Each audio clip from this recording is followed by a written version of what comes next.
Welcome back to Lecture 9, War in Heaven and on Earth, considering Revelation chapter 12, verse 1 through chapter 13, verse 18. This is part 2 of the lecture and will conclude the lecture. Combat myth in the apocalypse. John Milbank says, Christianity recognizes no original violence.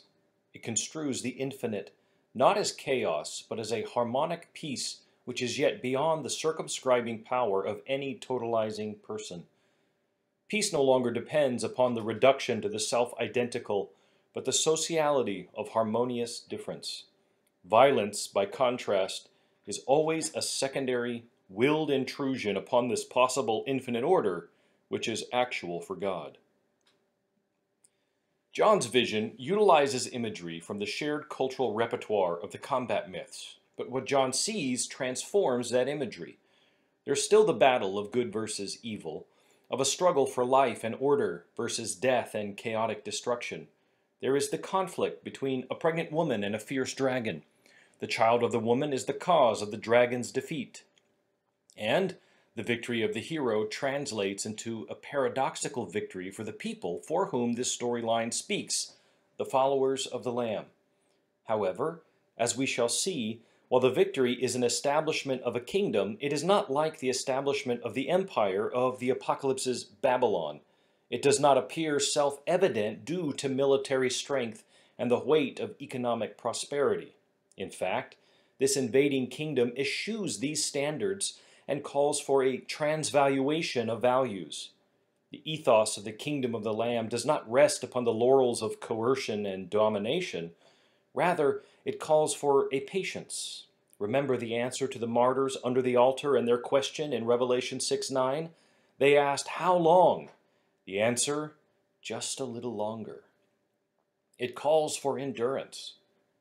It requires a transformation of perspective, an apocalyptic unveiling of the situation of the audience, entrenched in the real-life struggles and benefits of Roman rule in order to see things for how they really are. John's vision adapts familiar motifs and characters, in the words of David Sanchez, so as to move the conflict from the realm of the earthly and political to a heightened cosmic struggle between the Lamb of God and Satan. Kester expresses a similar sentiment in his explanation of the rhetorical function of John's imagery. The contrast within this section shaped the way readers are to see the world. From an earthly perspective, the beast seems invincible, and those who refuse to worship the beast suffer. The best response might appear to be that people accommodate the beast's wishes in order to avoid judgment. But from the heavenly perspective, the opposite is true. The beast is not invincible, since its power comes from the dragon, which has already lost the war in heaven. Those who resist the beast might fall under the beast's judgment in the present, but in the end, those who ally themselves with the beast will fall under God's judgment, whereas the Lamb's followers obtain life. Readers learn that earthly conflicts over worship, political domination, and commerce are part of a cosmic struggle in which they are being called to resist the encroachments of evil while remaining true to the Creator and the Lamb. As we consider the manner in which John's imagery interprets and reinterprets the world, we will also consider the radical, and if we are honest, somewhat disturbing, elevation of martyrdom as the primary expression of faithfulness to the way of the Lamb. To resist the rage of the dragon is to be initially consumed by it and overcome by the devastatingly destructive power of death. Becoming aware of this does not invite the audience to acquiesce to despair, nor simply to surrender to fateful mortality. The ethos of martyrdom is not the same thing as suicide bombers or kamikaze pilots. The tactic of surrendering to death is eerily similar. However, the motivation and the overall narrative is entirely different. The martyrs of Revelation are postured for the nations, and their obstinate obedience to the Lamb under the regime of the dragon and its beast. The vision of the dragon exposes the current period of time as in-between time, liminal, and transient. The world is not as it should be.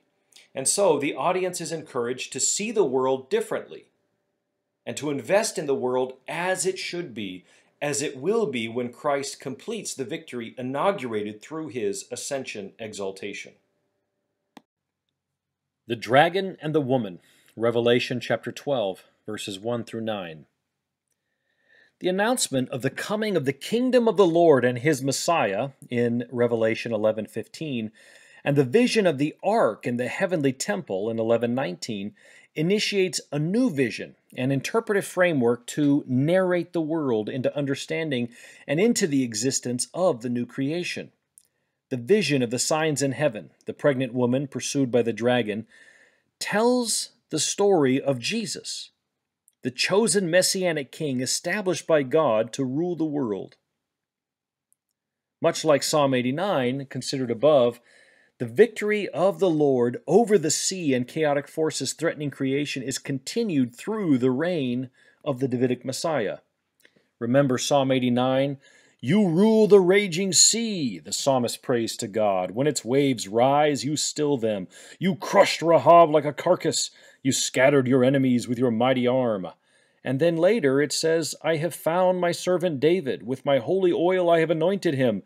I will set his hand on the sea and his right hand on the rivers."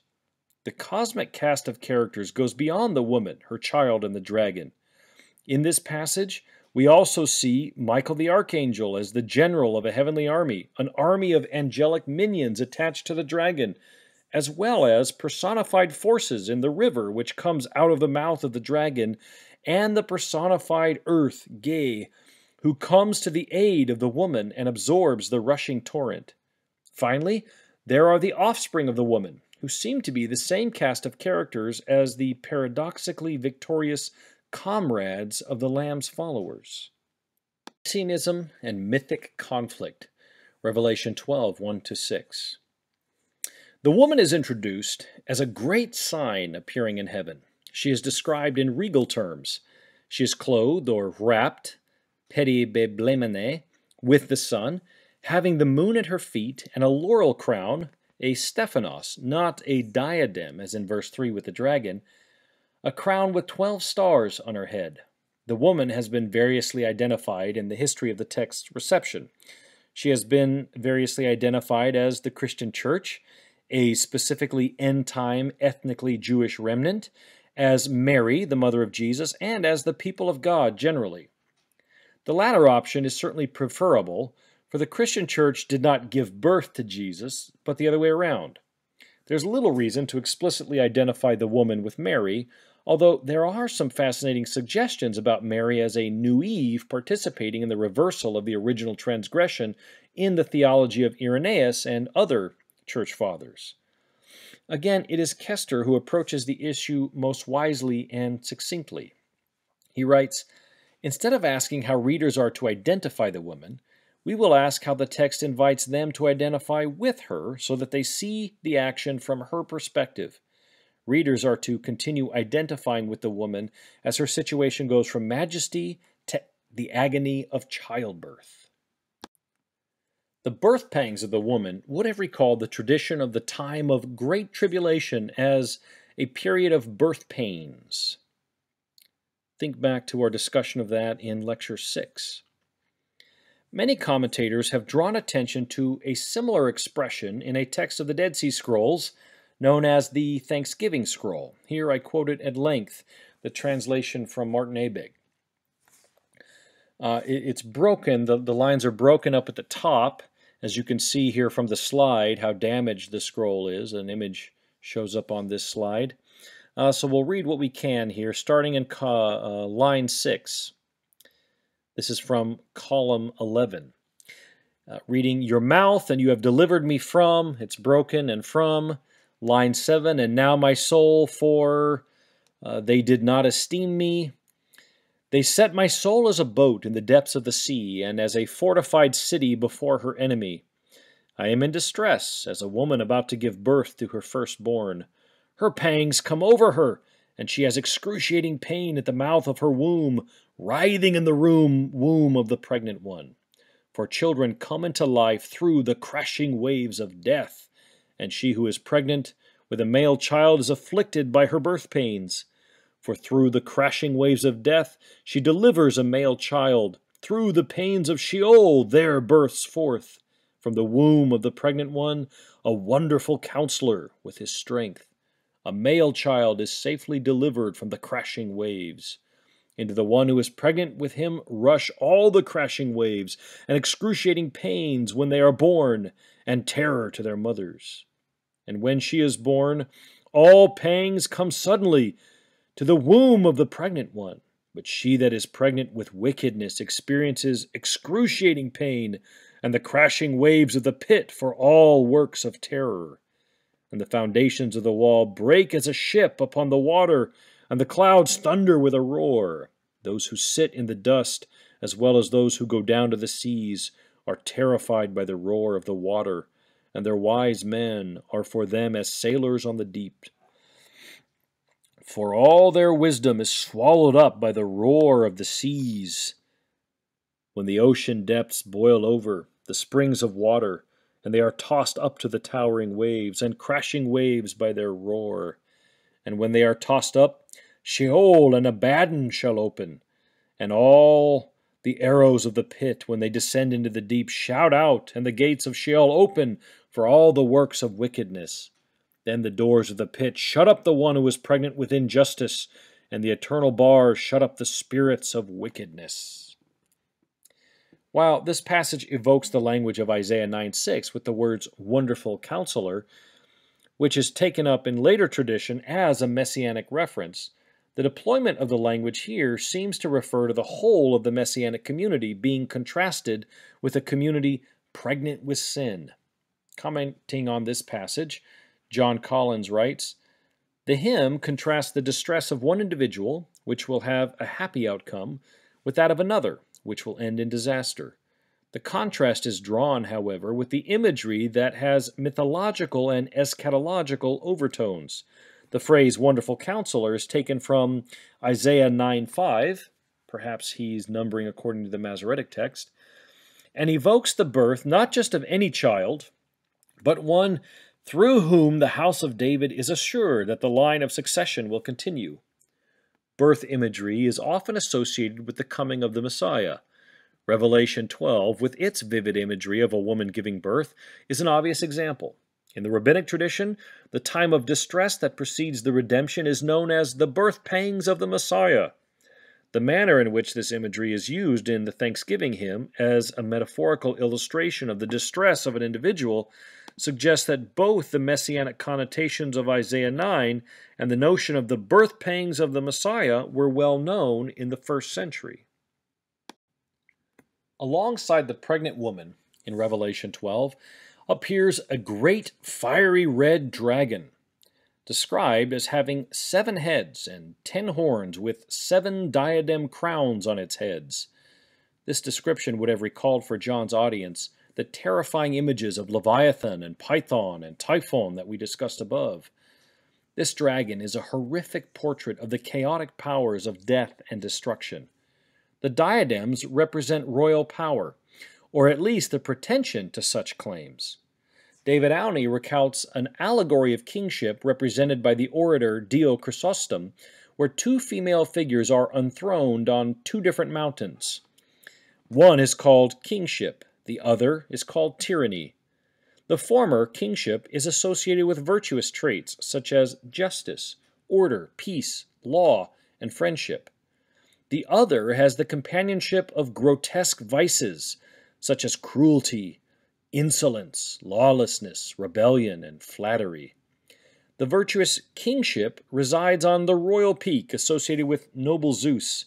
The ignoble tyranny resides on a mountain called Typhon, and wears many tiaras and diadems.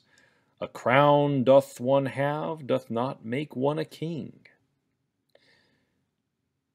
With its tail, in Revelation 12, the dragon sweeps 1/3 of the stars and flings them to the earth, recalling both the destructive force of Typhon, but also the metaphorical cataclysm of the tyrant ruler, referring to Antiochus Epiphanes, in the book of Daniel, chapter 8 and verse 10. The dragon crouches in wait for the child, so that when he is born, the dragon may devour him, thus eliminating the threat to its rule. This recalls the myths of Python seeking to destroy Leto's twins and Seth Typhon's attack on Isis. The birth of the child is described in terms borrowed from the royal messianic Psalm 2. The woman gives birth to a male child who is to rule the nations with a rod of iron, Revelation 12:5, recalling these words from Psalm 2. I have set my king on Zion, my holy hill. I will tell of the decree of the Lord. He said to me, You are my son. Today I have begotten you. Ask of me, and I will make the nations your inheritance, and the ends of the earth your possession. You shall break them with a rod of iron, and dash them in pieces like a potter's vessel. Craig Kester comments on the dynamics of Christ's reign in Revelation as such. Revelation will later use the language of the psalm in the scene of Christ's return as King of Kings, who will defeat and rule the nations with an iron rod in Revelation 19, verses 15 through 16. Readers will find that Jesus' dominion over the nations is not a simple matter. Revelation assumes that Christ is the legitimate ruler of the nations, but whether this means judgment or redemption for them depends on whether they reject or receive his reign. The story of Jesus is compressed in this dramatic scene in Revelation 12. The child is snatched away, rescued, and taken to God and his throne.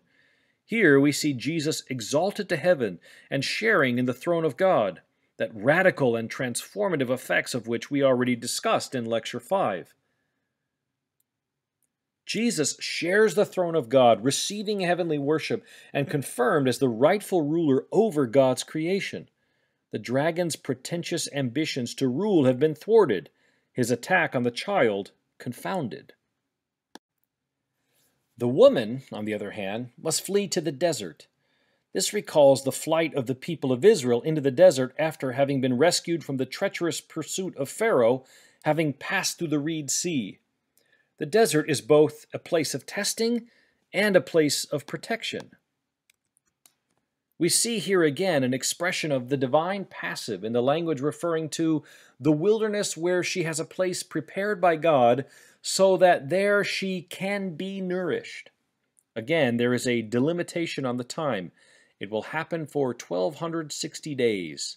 Kester's comments tie together the strands. He writes, The child may be safe in heaven, but the woman must seek refuge in a desert, which recalls Israel's sojourn in the desert where the people were fed with manna. For the woman and those she represents, God's action is not seen in an absence of threat, but in hope for sustenance in the face of threat. The woman remains in the desert for 1260 days, which is 3.5 years. This distinctive length of time comes from the book of Daniel, in which God's people are oppressed for 3.5 years, a time, 2 times, and half a time, Daniel 7:25 and 12:7. Revelation will use this formula in verse 14, as well as equivalents of 1260 days and 42 months. When the author speaks of this period as 42 months, he emphasizes the reality of the threat. It is the period in which the community is like the temple besieged by the nations, Revelation 11:2, and the world is dominated by the beast, Revelation 13:5. But when the author speaks of 1260 days, he emphasizes the way God preserves the community despite the threat, so that God's witnesses can testify, and the woman who represents his people can be nourished. In the visionary world, the 3.5 years encompass the entire time between the Messiah's exaltation and final return. In the visionary world, the time that Satan rages is short, lasting 3.5 years, yet it extends from the Messiah's exaltation until his final return. Time in the visionary world is not equivalent to time in the reader's world. The writer does not use the traditional period of 3.5 years in a simple chronological sense. Rather, it is a way of characterizing his own time as the end of the age, when Satan rages against the community of faith. Resegwe shares Kester's view of the symbolic nature of the temporal designation of the 3.5 years. Segway sees this as corresponding to the symbolic use of space and geography in the apocalypse. He insightfully explains 42 months is equivalent to 3.5 years, a broken 7-year period. The complete or perfect 7 is split in half, symbolic of the in-between times that are fractured until they are repaired by the Messiah. The woman's place on earth is the wilderness, a place prepared by God where she is nourished, just as the Israelites were nourished in the wilderness on their exodus. In contrast to the great city Babylon, which is the spiritual home for those who follow the beast, the wilderness is the spiritual home for the believing community. Although Christians inevitably live in the city of this world, Babylon, their home is not the great city. Rather, the wilderness, the margins of society, the place of spiritual detachment from the blandishments of the great city is where Christians dwell. The wilderness represents the anti-society or counterculture to Babylon and the beast. The city is Babylon, where the beast and those who adhere to its norms, values, and beliefs reside. It is the place where God is dethroned and a counterfeit God, the beast, reigns. The other spiritual home is the church's home on earth. The wilderness, the barren, nomadic place at the margins of civilized society. Although the church lives in the city, Babylon and its many replicas, its home is figuratively the wilderness, a spiritual place prepared by God. And although the church lives in Babylon, it is not part of Babylon. The woman's time in the wilderness is 1,260 days, which is identical to time and times and half a time, and 42 months of the beast's autarky. The period of domination by chaos and evil corresponds to God's protection and succor for believers. The equal period of time is a symbolic way of showing that there is no imbalance between persecution and protection. Evil does not have the upper hand despite appearances. The war in heaven, Revelation 12, verses 7 through 9. The exaltation of the child to the throne of God sparks a war in heaven. However, in contrast to the many mythic narratives of the combat myths that we considered above, a subordinate, albeit mighty, angel rebuffs the advances of the dragon. The dragon's angels fight with it, but they were defeated and there was no longer any place for them in heaven. Verse 8. The dragon is cast down to earth and is identified with several epithets that draw together much of the contempt projected at the forces of evil and chaos in the matrix of ancient mythic combat stories. That ancient serpent who is called the devil and Satan, the deceiver of the whole world. Verse 9. These sobriquets recall the deception of the crafty serpent from Genesis 3 who deceived Eve, and the continued activity of the serpent and its agents throughout the whole world in various texts of Jewish literature, Jubilees, 1st Enoch, 2nd Enoch, the life of Adam and Eve. As the accuser of our brothers, verse 10, the figure of the Satan recalls the role of the devil in bringing accusation before the courtroom of God in the scriptures of Israel and in later traditions. Think Job chapters 1 and 2, Zechariah 3, and other texts.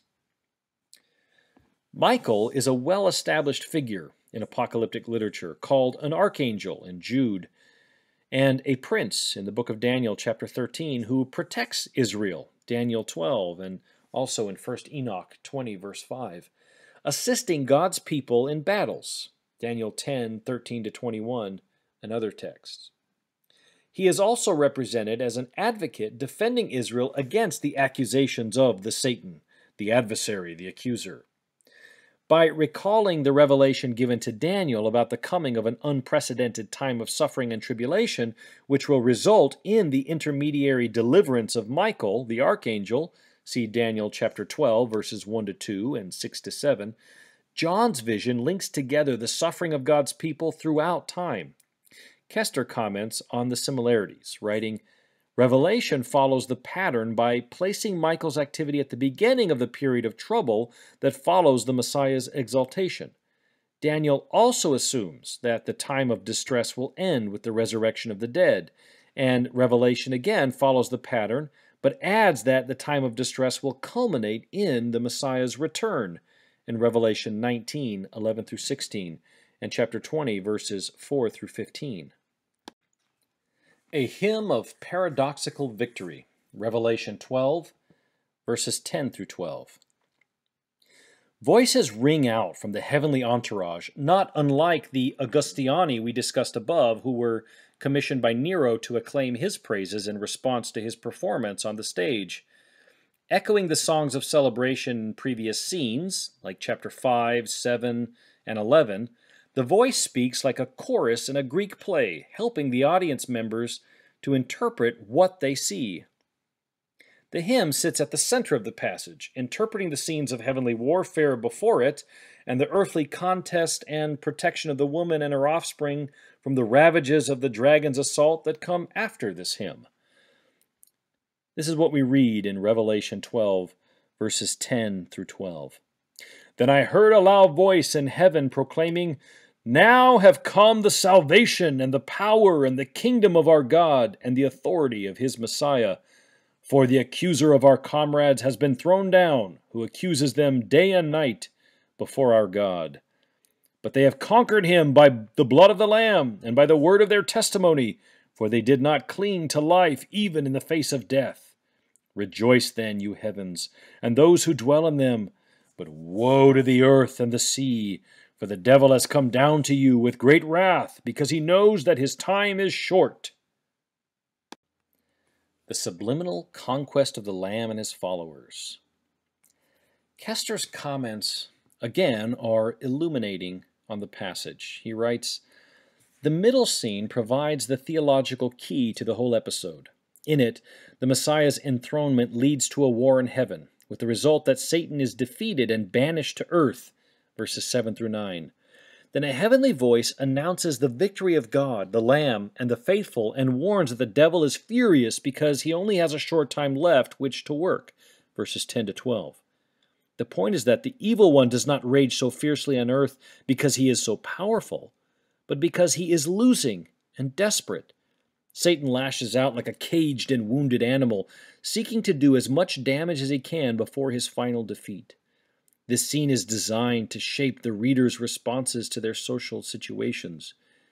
If evil seems invincible, the natural response is to accommodate it. But if readers can see that evil is actually losing, they will have incentive to resist it, knowing that God will triumph in the end. Dynamic scenes of conflict allow readers to see the assaults of evil and the resistance of the faithful in their mind's eye, so that they can imagine themselves taking part in the drama. The writer takes readers into this strange visionary world in order to shape how they perceive their social worlds.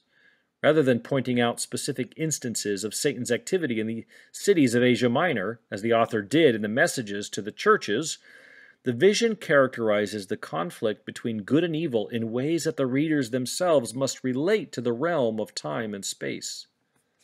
Spatially, the sphere of Satan's operation is restricted, and temporally, he has only a short time left. Revelation likens Satan to a rogue animal that the angels have driven out off the expansive plains of heaven into the fenced-in area of earth. Those who recognize that Satan rages on earth because he has already lost heaven and is now desperate have reason to resist him, confident that God will prevail. The terms of the hymn, each present with the Greek monadic or par excellence article, are precisely the terms in conflict for the competing eschatologies of John's vision and the Roman imperial theology: salvation, power, kingdom, and authority.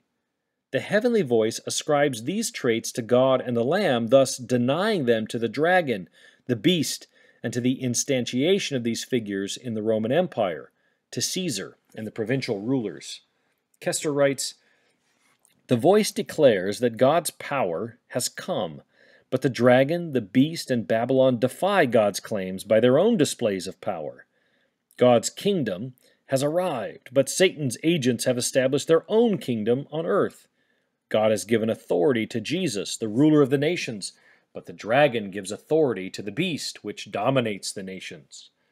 The one remaining term, salvation, can be ascribed only to God and not to his adversaries. But even here the meaning is not obvious, since Satan's expulsion from heaven will mean woe for the earth. The celebration of salvation and power and kingdom of God and the authority of his Christ is set in contrast to the activity of the dragon, who is called the accuser of our brothers. Its activity of accusation is a cacophonous noise set in contrast to the harmonious symphony of the perpetual heavenly worship, day and night. The accuser no longer has any standing in the heavenly court. This reminds us of the apocalyptic celebration that Paul expresses in response to his reflection on the cosmic salvation effected by the Christ event in his letter to the Romans. Paul writes, "What then are we to say about these things? If God is for us, who is against us? He who did not withhold his own Son, but gave him up for all of us, will he not with him also give us everything else? Who will bring any charge against God's elect? It is God who justifies. Who is to condemn? It is Christ who died, yes, who was raised, who is at the right hand of God, who indeed intercedes for us. Who will separate us from the love of Christ? Will hardship or distress or persecution or famine or nakedness or peril or sword? As it is written, for your sake we are being killed all day long. We are accounted as sheep to be slaughtered. No, in all these things we are more than conquerors through him who loved us. For I am convinced that neither death, nor life, nor angels, nor rulers, nor things present, nor things to come, nor powers, nor height, nor depth, nor anything else in all creation will be able to separate us from the love of God in Christ Jesus our Lord." In Revelation, there is rejoicing in heaven, but a stern word of warning to those who are on the earth, for the dragon has now been confined to this place for a restricted period of time. It knows its time is short. The dragon expresses great wrath or fury. There's a contrast to be observed here. As Kester comments, if the proper response to God's wrath is repentance and faith, the right response to the devil's fury is resistance. In Revelation 12, the conquest of the Lamb is transferred to the followers of the Lamb. They are said to have conquered the dragon with 3 stanzas of refrain. They have conquered it, the dragon, because of the blood of the Lamb, because of the word of their testimony, and they did not love their life even to the point of death. Revelation 12:11. First, and unmitigatingly crucial, the victory is established by the blood of the Lamb. It is the Lamb who has led the new Exodus, who has accomplished the liberating victory of redemption.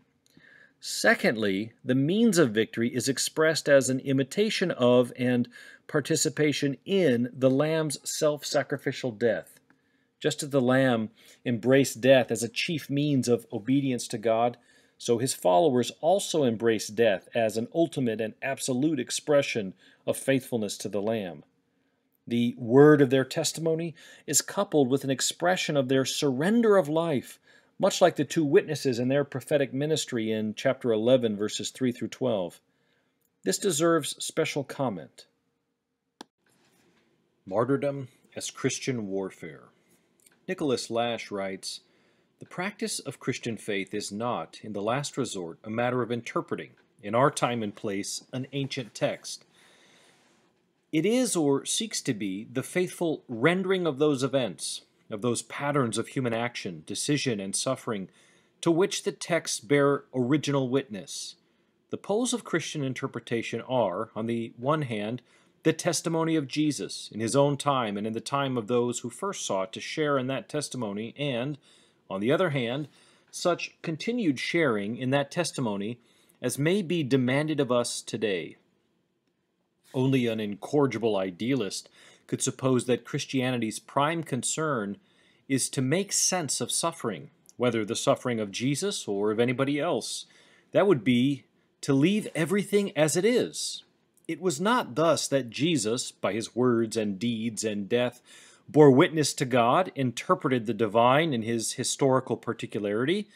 Nor was it thus that those who first interpreted him as God's self-interpretation sought to share in his testimony.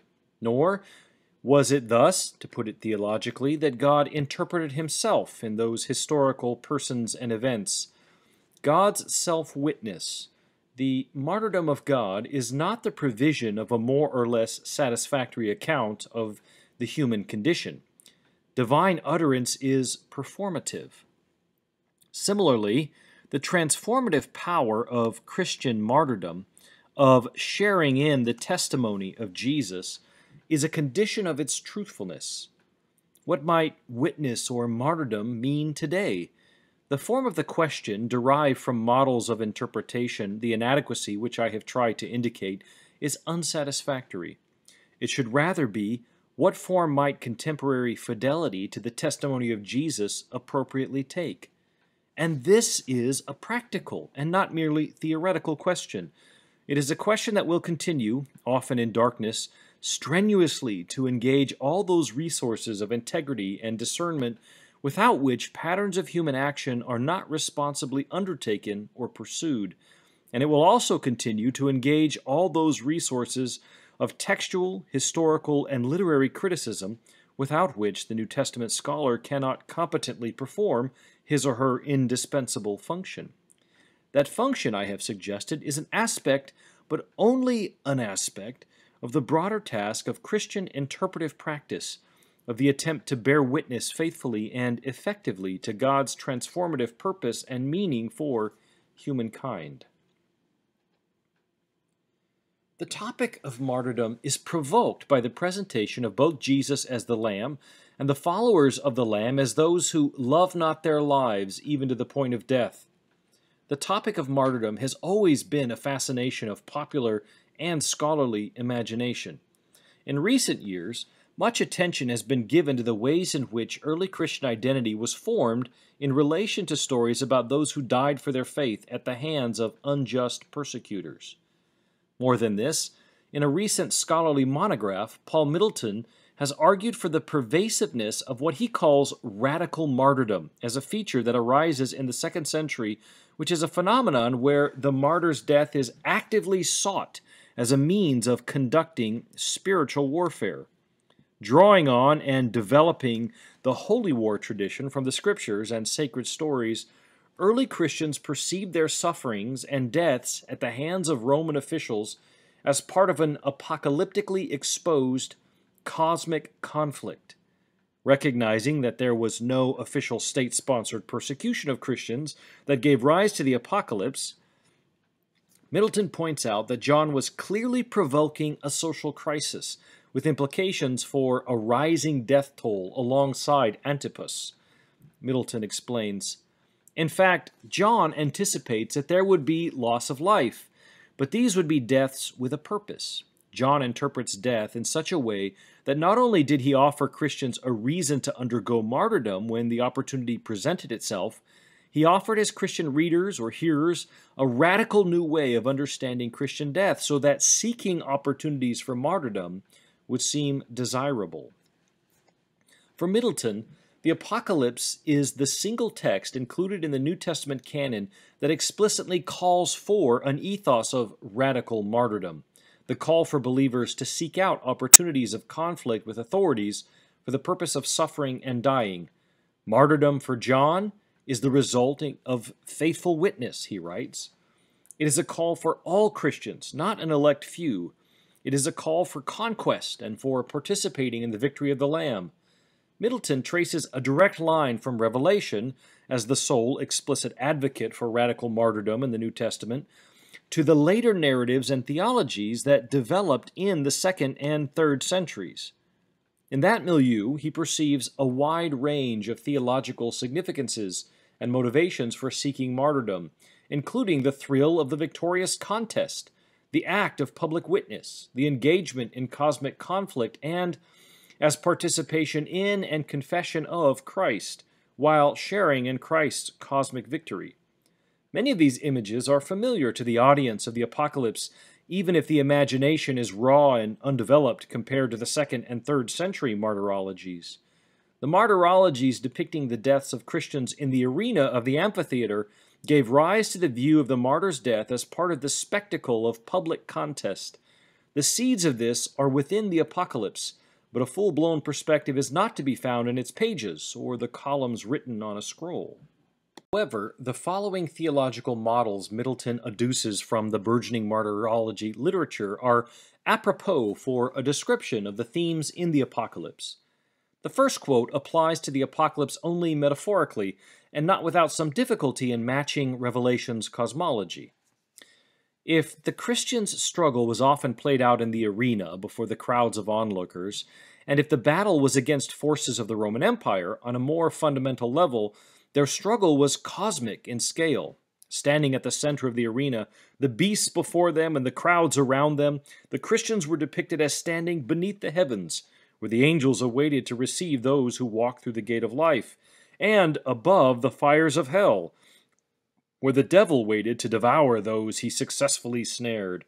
Ultimately, the contest fought by the Christians was against the devil, and it was primarily because of his activity that they had to endure persecution, trial, and danger.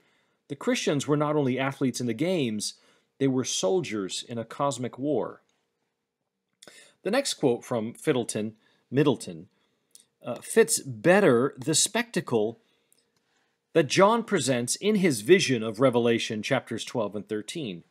In the mundane affairs of social and political life, were being cast in cosmic spiritual frames. The audience was invited to revision their experiences in light of the apocalyptic exposure of the raging but defeated dragon and its egomaniacal and wonder-working beasts. Middleton writes, "If the martyrs were contestants at the games and soldiers in a battle, the ultimate result was victory. In death, they are described as victors and conquerors. Participation in Christ meant not only sharing in his suffering, through suffering and death, the faithful martyrs participated in Christ's victory over death and Satan. Through the weapon of confession and sharing in Christ's suffering, the martyrs were victors and conquerors. The tortures and deaths of the martyrs are set against the backdrop of Christ's suffering and death, but also his resurrection and promise of the second coming, signaling Satan's total defeat. The experiences were signs of end-time suffering, reinforcing the apocalyptic dimension to their struggle. In the meantime, holding fast to their confession, the martyrs won their skirmishes with the devil before his final overthrow. Christ has already defeated Satan, and the martyrs not only participated in, but also contributed to that victory. On account of their treatment of the martyrs, the persecutors stored up wrath for themselves. Though they seemed weak, vulnerable, and hopeless in the throes of torture, the early Christians were able to transform that apparent earthly defeat into cosmic victory, so that the very cosmos turned on the potential martyrs' decisions to remain faithful or deny. Holding fast to their confession through tortures and trials was a great victory, through which they would attain a martyr's reward and defeat the enemy. Satan's kingdom crumbled with each martyr's death. In the cosmic war in which they were engaged, the Christians claimed victory by their deaths. They were wounded soldiers. Within the symbolic world of the apocalypse, death, and its threats hanging over those who did not comply with societal norms, could not be denied. However, it could be reinscribed into a new vision of the world. If Revelation 12 through 13 opens a new vista on heaven and earth, then John could take over the powerful imagination of the public spectacle. This being the case, then the words of Castelli help us understand in a new way, the rhetorical power of the apocalyptic imagination. She writes, "Set in the context of Roman arena spectacles, both historically and imaginatively, the executions of Christians could not help but assimilate characteristics of the setting in their commemorative retelling. Whatever else it was, the arena was a performance space." However, just what kind of performance and what kind of commemoration remains to be seen? How has John reconfigured and transformed the spectacle of the faithful suffering at the whims of the dragon and its beasts? For that, we return to the insights of Richard Bauckham and some contemporary theologians of the active resistance of nonviolent peacemaking. We can recall our engagement with Richard Bauckham on the transformation of military language when interpreting the text of Revelation 7 and the contrast between what John heard in the announcement of a military census, the counting of the 144,000, and what John actually saw in the innumerable crowd of redeemed worshippers joining the heavenly entourage. We discussed this in Lecture 6. Bauckham wrote, "Thus, just as Revelation chapter 5, verses 5 through 6 depicts Jesus Christ as the Messiah who has won a victory, but has done so by sacrificial death, not by military might, so 7, verses 4 through 14 depicts his followers as the people of the Messiah, who share in the victory, but do so similarly, by sacrificial death rather than by military violence." Bauckham continues with his insights about the nonviolent but active resistance ethos of the followers of the Lamb when discussing Revelation 12. In his book, The Theology of the Book of Revelation, Bauckham contrasts the different uses of the term conquer in chapters 12 and 13. We have already seen in chapter 12, verse 11, that the faithful witnesses are said to conquer the dragon. However, we've already seen that the beast from the abyss conquered the two witnesses by putting them to death and allowing their carcasses to rot as they were refused burial in chapter 11, verses 7 and 8 through 10. This point is repeated with the beast from the sea, who is allowed to make war with the saints and conquer them, Revelation 13:12. Of these dynamics, Bauckham writes, "The point is not that the beast and the Christians each win some victories. Rather, the same event, the martyrdom of Christians, is described both as the beast's victory over them and as their victory over the beast. In this way, John poses the question, who are the real victors?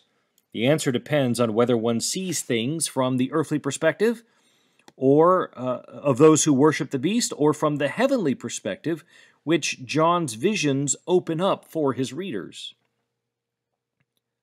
That it can put the Christian martyrs to death apparently with impunity seems the final proof of the invincible, godlike might of the beast. In the judicial context, as to who is the true God, the beast or the one to whom the martyrs witness, it seems the verdict is clear. The evidence of the martyrs has been refuted.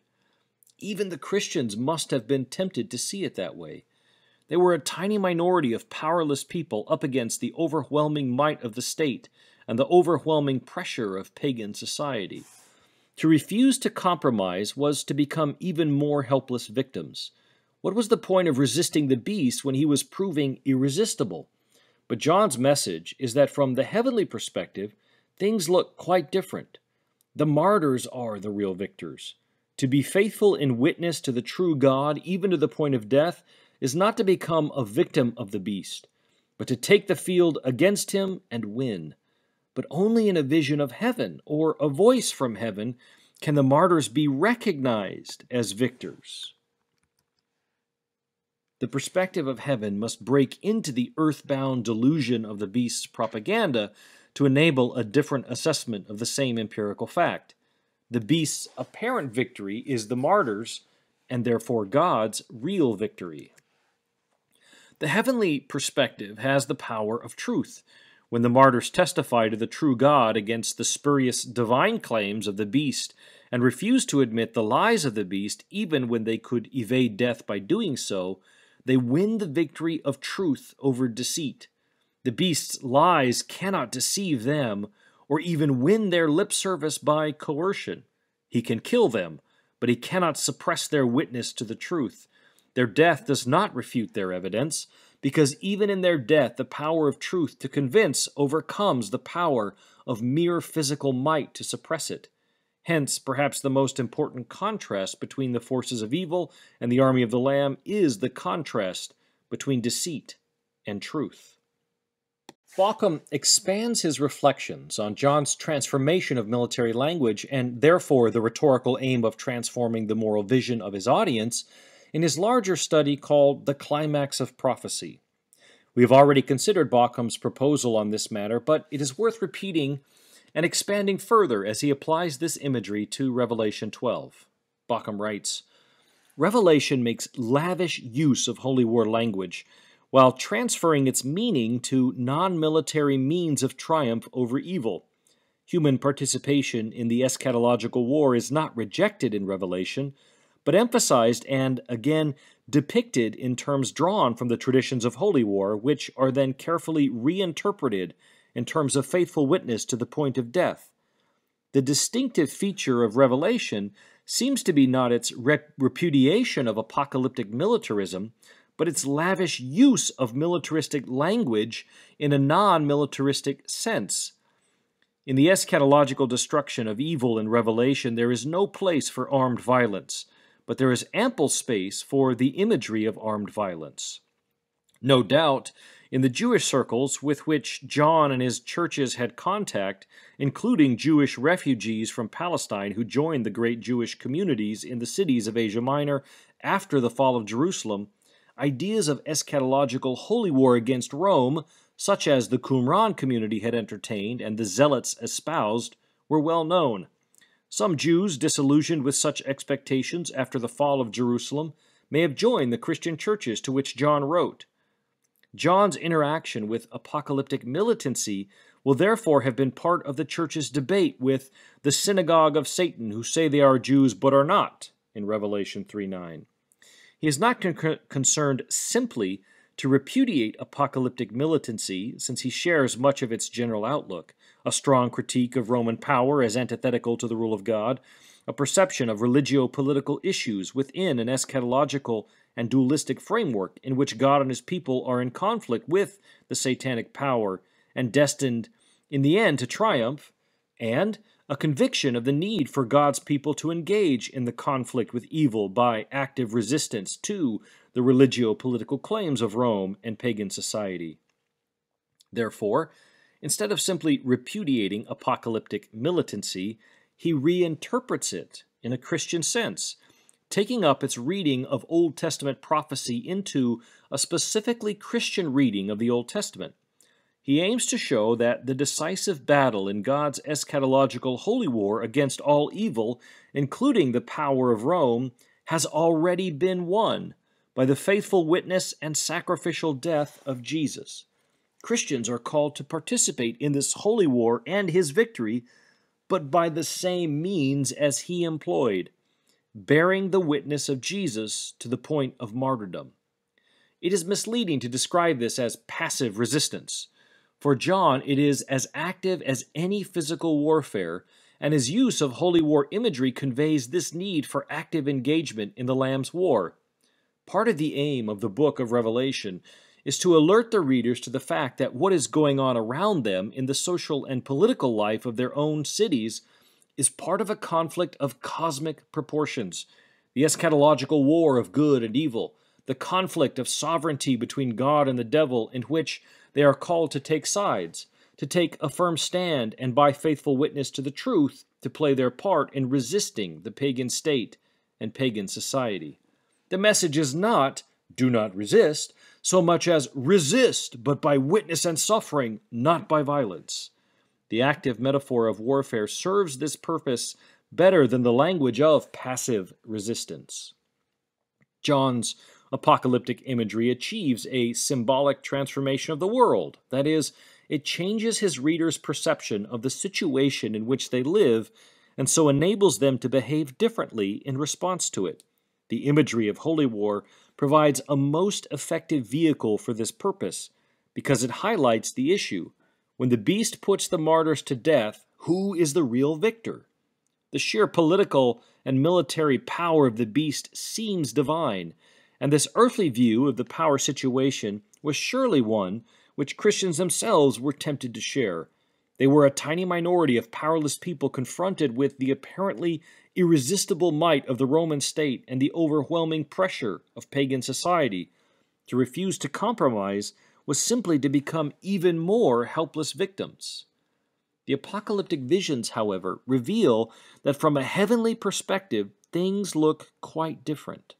From this perspective, the martyrs are the real victors. To be faithful in bearing witness, the witness of Jesus, even to the point of death, is not to become a helpless victim of the beast, but to take the field against him and win. John can depict the triumph of the martyrs only in scenes in heaven because it requires the heavenly perspective, established when the slaughtered lamb is first seen triumphant before the throne in Revelation 5:6, to make their triumphant apparent. But the heavenly perspective is destined to prevail on earth at the parousia in Revelation 19, verses 11 through 21. Thus, the heavenly and eschatological dimensions which the apocalyptic perspective gives to a perception of the current situation enable John to present a different assessment of it from that which his readers might otherwise be inclined to share with their non-Christian neighbors. It is a different assessment of the same empirical fact, the suffering of faithful Christians at the hand of pagan power, and by taking advantage of the availability of military imagery for both assessments, the beast is victorious, the followers of the Lamb are victorious. John is able to pose most effectively the issue of how one sees things. Is the world a place in which political and military might carries all before it? Or is it one in which suffering witness to truth prevails in the end? The concept of martyrdom as a form of active resistance is already to be found in a group of writings, both historiographical and apocalyptic, concerning originally with the martyrs of the Antiochian persecution. That is, 2nd Maccabees, 4th Maccabees, the Book of Daniel, and the Testament of Moses. In these works, to a greater or lesser extent, nonviolent resistance to the point of martyrdom takes precedence over the military resistance of the Maccabees. The evidence therefore suggests that in his martyrological reinterpretation of the Holy War, John was not entirely innovative. The possibility was available to him in the Jewish traditions he knew. He has taken it up and developed it because it was the only understanding of Messianic war consistent with his Christian faith in the crucified Messiah. The martyrs conquer not by their suffering and death as such, but by their faithful witness to the point of death. Their witness to the truth prevails over the lies and deceit of the devil and the beast. For those who reject this witness, it becomes legal testimony against them, securing their condemnation. In modern theological ethics, this perspective on martyrdom as faithful witness has been taken up most compellingly by theologians John Howard Yoder from the Mennonite tradition and Stanley Hauerwas, originally located in the Methodist tradition, having migrated to the Anglican Communion. Yoder, in his book The Politics of Jesus, considers what aspects of the life of Jesus Christians ought to imitate. If discipleship is defined as imitatio Christi, then following Jesus means looking to his way of being in the world as normative for Christian practice and politics. Specifically, it is the obedience of Christ to the plan of God that leads him to embrace the self-sacrificial death on behalf of the world without retaliation or violence. With regard to the book of Revelation, and addressing the Christian impulse in the modern world to want to control and determine the meaning and direction of history, Yoder claims that Revelation proffers a messianic ethic. Commenting on the acclamation of Revelation 5 of, "The Lamb that was slain is worthy to receive power," Yoder writes, John is here saying, not as an inscrutable paradox, but as a meaningful affirmation that the cross and not the sword, suffering and not brute power, determines the meaning of history. The key to the obedience of God's people is not their effectiveness, but their patience. The triumph of the right is assured not by the might that comes to the aid of the right, which is of course the justification to use violence and other kinds of power in every human conflict. The triumph of the right, although it is assured, is sure because of the power of resurrection, and not because of any calculation of causes and effects, nor because of the inherently greater strength of the good guys. The relationship between the obedience of God's people and the triumph of God's cause is not a relationship of cause and effect, but one of cross and resurrection. The key to the ultimate relevance and to the triumph of the good is not any calculation at all, paradoxical or otherwise, of efficacy, but rather simple obedience. Obedience means not keeping verbally enshrined rules, but reflecting the character of the love of God. The cross is not a recipe for resurrection. Suffering is not a tool to make people come around, nor a good in itself. But the kind of faithfulness that is willing to accept evident defeat rather than complicity with evil is, by virtue of its conformity with what happens to God when He works among us, aligned with the ultimate triumph of the Lamb. A social style characterized by the creation of a new community and the rejection of violence of any kind is the theme of New Testament proclamation from beginning to end, from left to right. The cross of Christ is the model of Christian social efficacy, the power of God for those who believe. Our Lamb has conquered. Let us follow. Now, Yoder is the complete opposite of naive when it comes to considering pacifism and all the possible connotations it might confer upon its hearers. One must be a self-avowed moronic dolt to simply equate pacifism, that is, peace-seeking, with the modern caricatures of passivism, that is, the sit-back-and-do-nothingism. After reading Yoder's robust, dense defense of his position, in his consideration of the varieties of religious pacifism, titled Nevertheless, Yoder offers his most robust affirmation of what he refers to as the pacifism of the Messianic community. Yoder explains, "To say that this is the pacifism of the Messianic community is to affirm its dependence upon the confession that Jesus is Christ, and that Jesus Christ is Lord.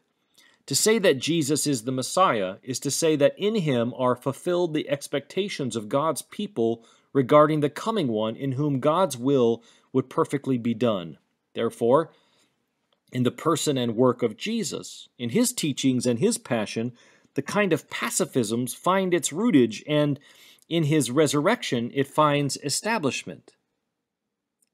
It follows that the character of such a Messianic community position can be known only in relation to Jesus Christ. This is the only position for which the person of Jesus is indispensable. It is the only one of these pacifistic positions, which Yoder has considered in his book, which would lose its substance if Jesus were not the Christ, and would lose its foundation if Jesus Christ were not Lord. Yoder is savvy enough to consider some of the shortcomings of the position as one option of religious pacifism among others. For one thing, he notes it is radically dependent upon Christian confession. It is not relevant to those who have not surrendered to the lordship of Jesus the Messiah. He writes, "Another disadvantage of this position is that it does not promise to work. It cannot promise success as, for example, programmatic pacifism, which he considers earlier in his book, can do to a modest degree. We cannot sight down the barrel of suffering to see how it will hit its target. The resurrection is not the end product of a mechanism which runs through its paces wherever there is a crucifixion. The Christian hope in the kingdom embraces that peculiar kind of hoping assurance which is called faith.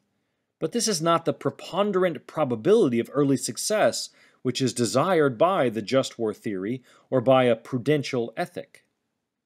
Thus, Yoder's just peacemaking ethos is not pragmatically oriented, and he does not reduce the hope of bodily resurrection to a mere mechanistic reversal of the threat of death. Rather, the obedience of Jesus to the will of the Father becomes the paradigm that determines ethical norms. Stanley Hauerwas, the student of Yoder, transfusing his insights further into the fields of politics and social theory, expresses many of the same positions. In his early work, titled The Peaceable Kingdom, Hauerwas famously asserts that the church does not have a social ethic, the church is a social ethic.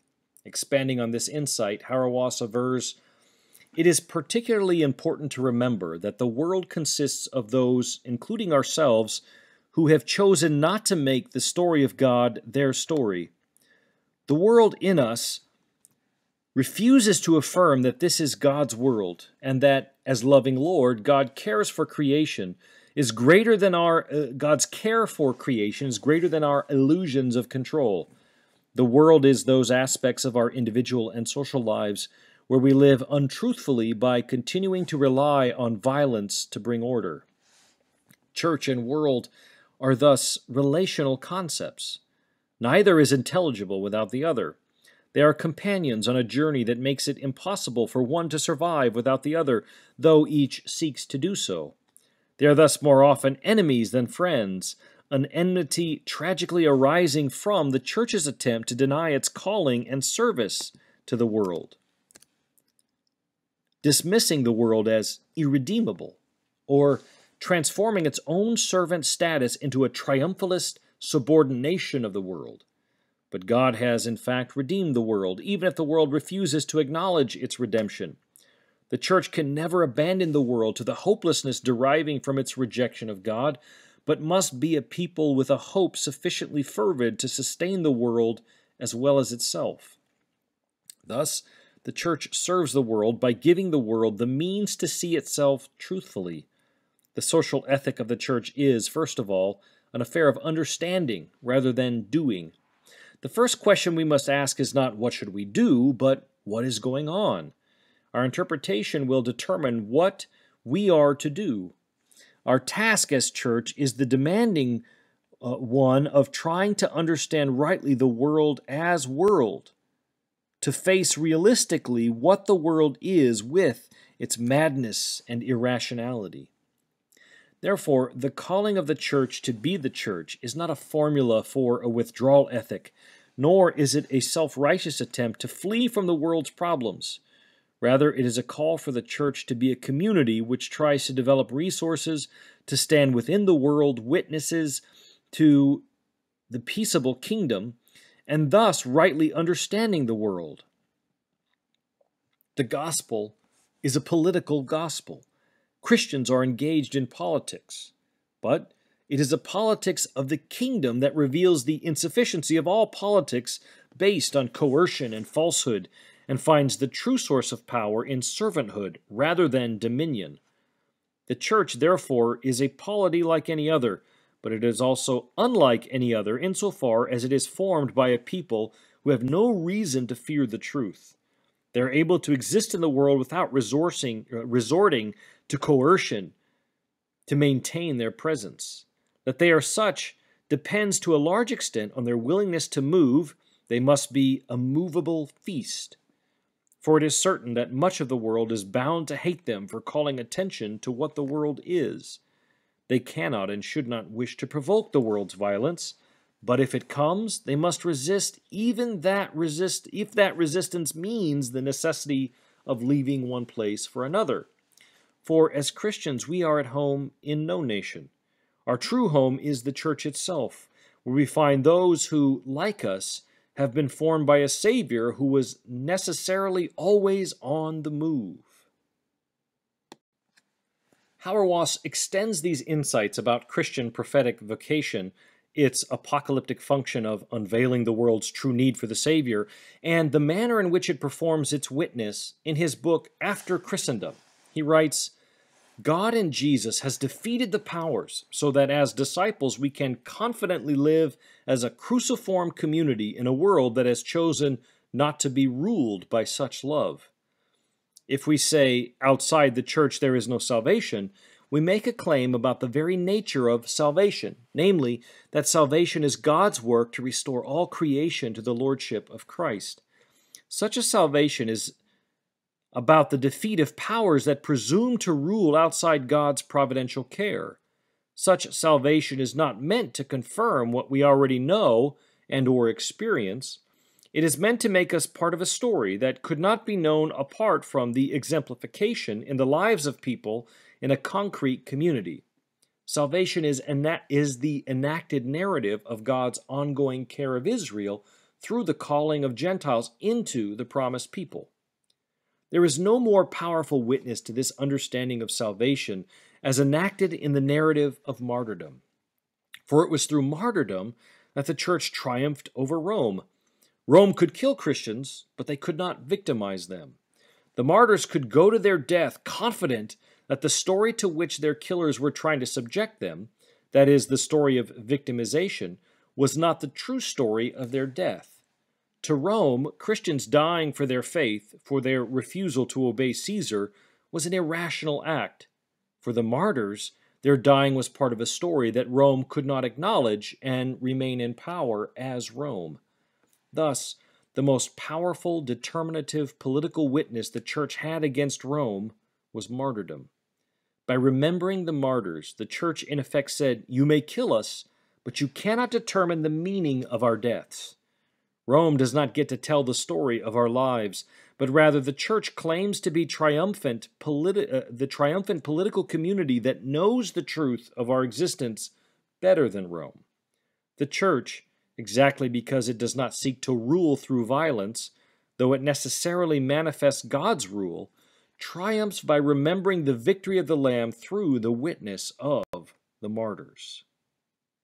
The contrast between the competing stories, those of the Christian martyrs and those of the powerful Roman executioners, is illustrated by a comparative synkrisis, that is, the juxtaposition of the ethos of the hero and the ethos of the saint, in the work of one of Hauerwas's most capable and imaginative students, Samuel Wells.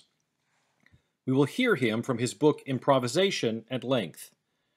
He writes, "Ecclesial ethics has its own definition of theology. It seeks the key location of theology as being in the practices of the Church. This is only secondarily about a sacred text, sequence of events, or set of doctrines. It is primarily about the formation, development, and renewal of a sacred people. It is this people, the sacred community, that is the center of ethical reflection.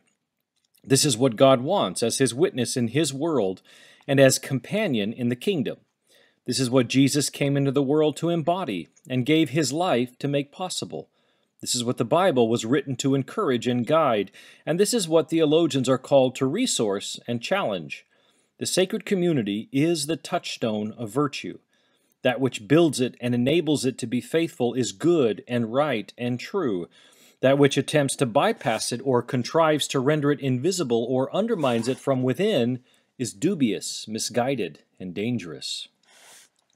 A number of questions still remain. How does the particularity of the Church's narrative issue in lives of witness?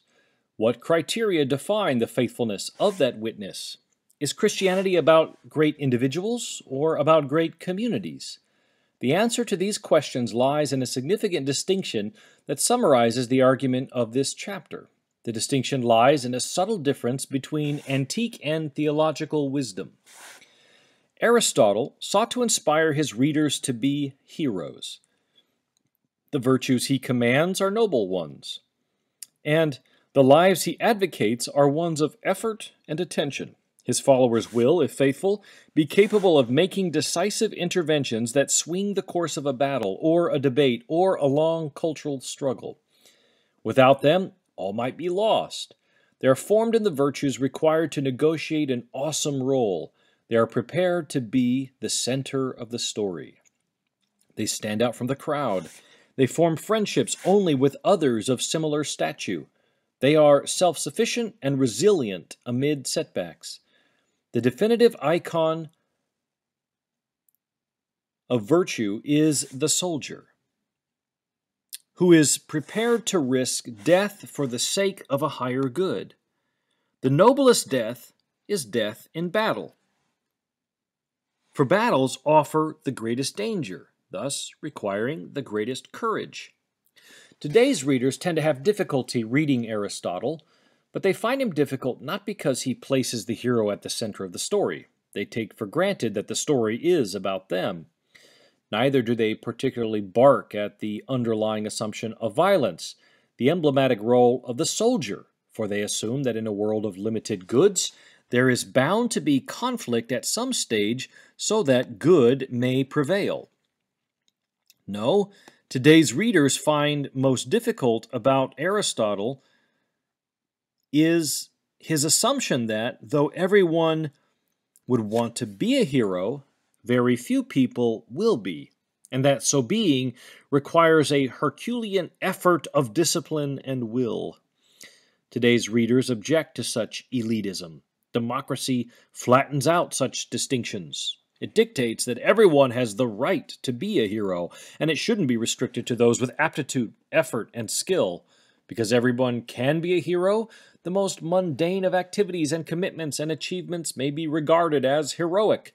The exception is the hero that makes a beautiful gesture abstracted from story, who forms a human bridge to help passengers escape a sinking ship, or rescues a child from the flames.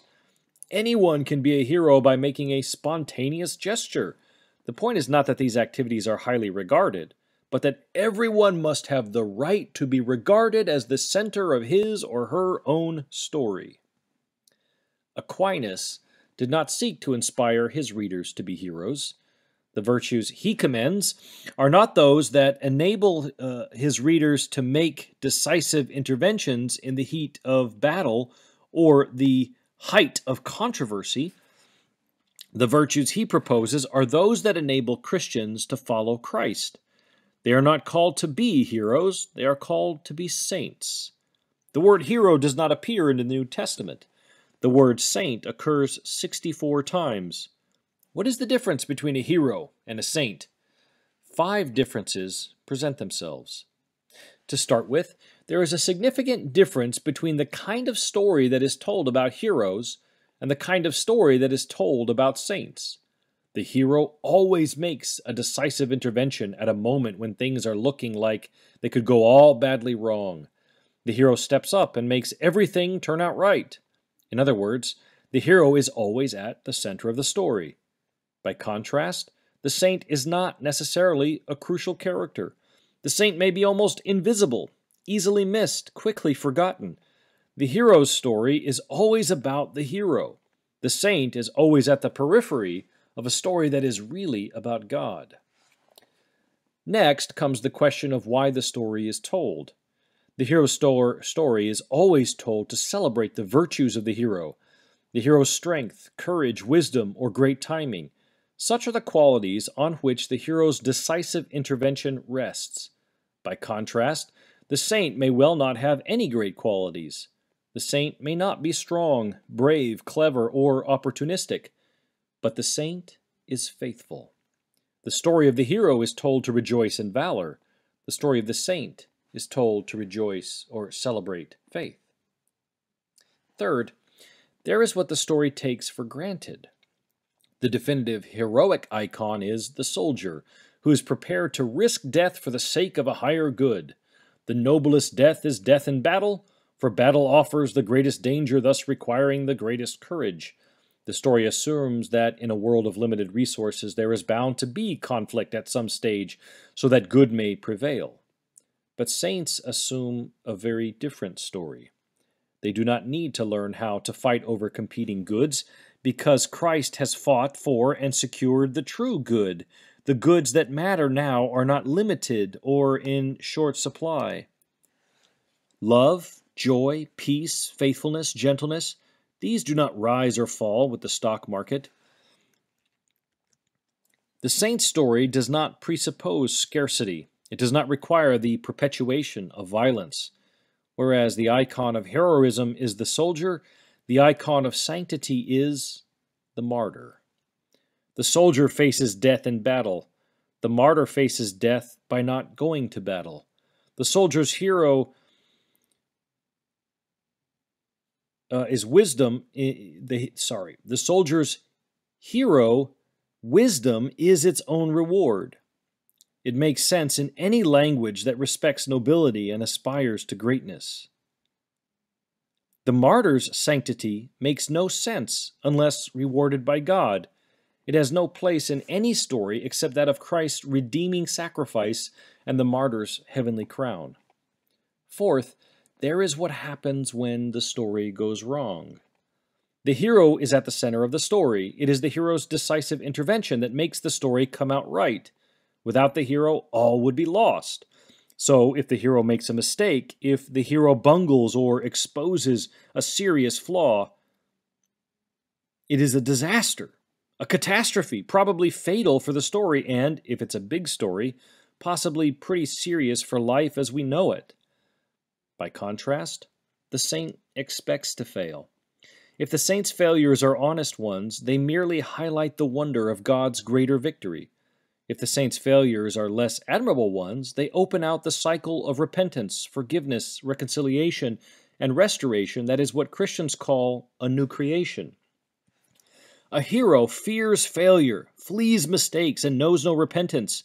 The saint knows that light only comes through cracks, that beauty is as much, if not more, about restoration as about creation.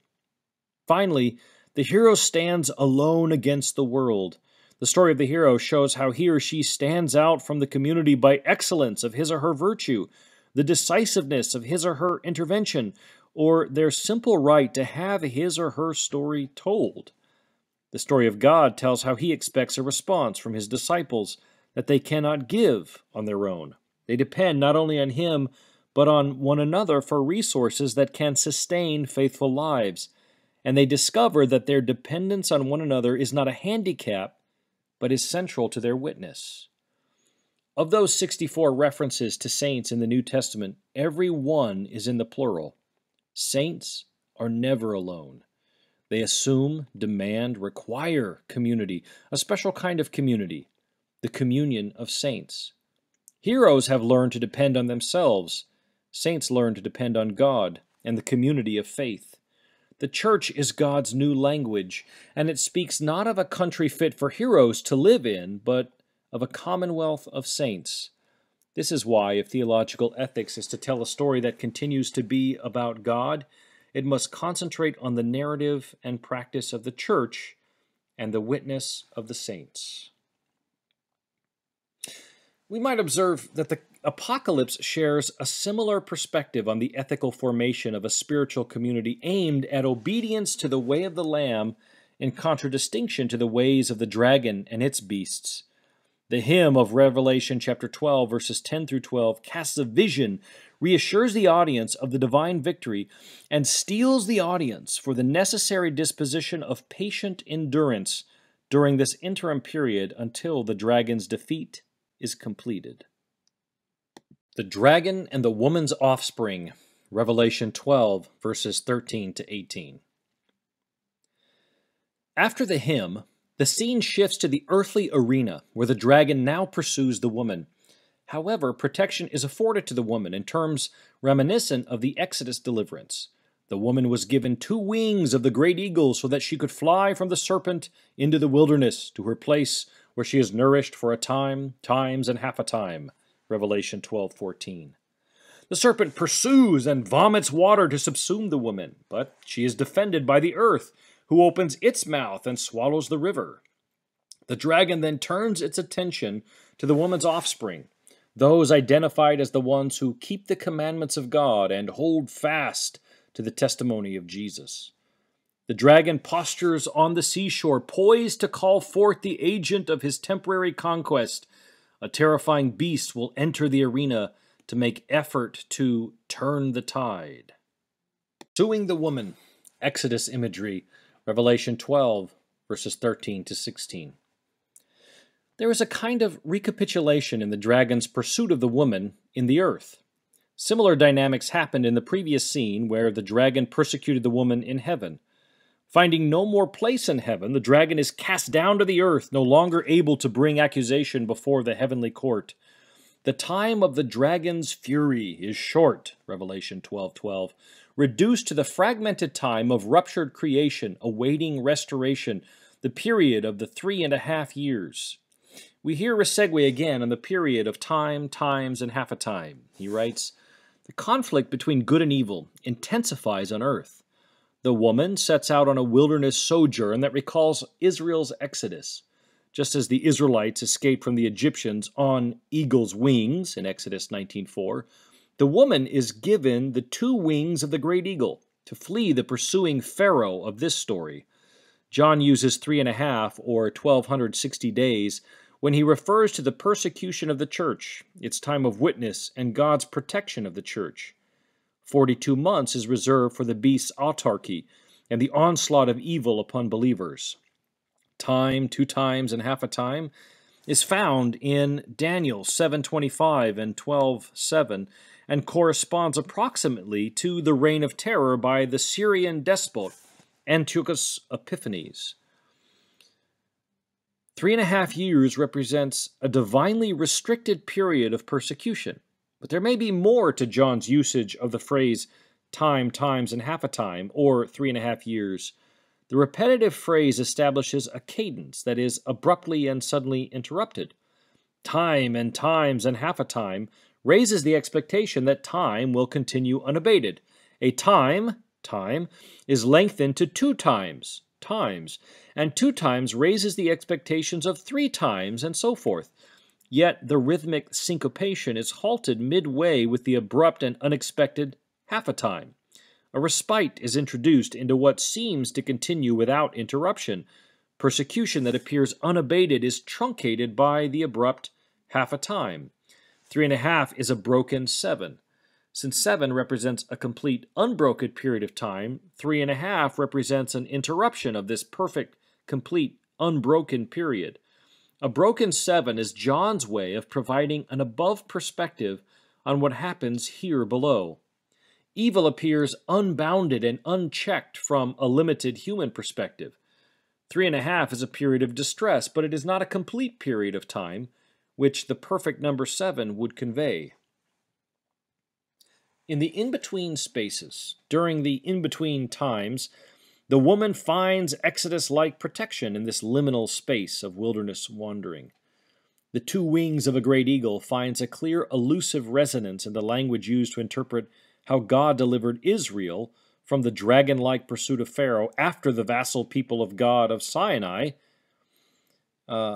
delivered them in Exodus 19:4.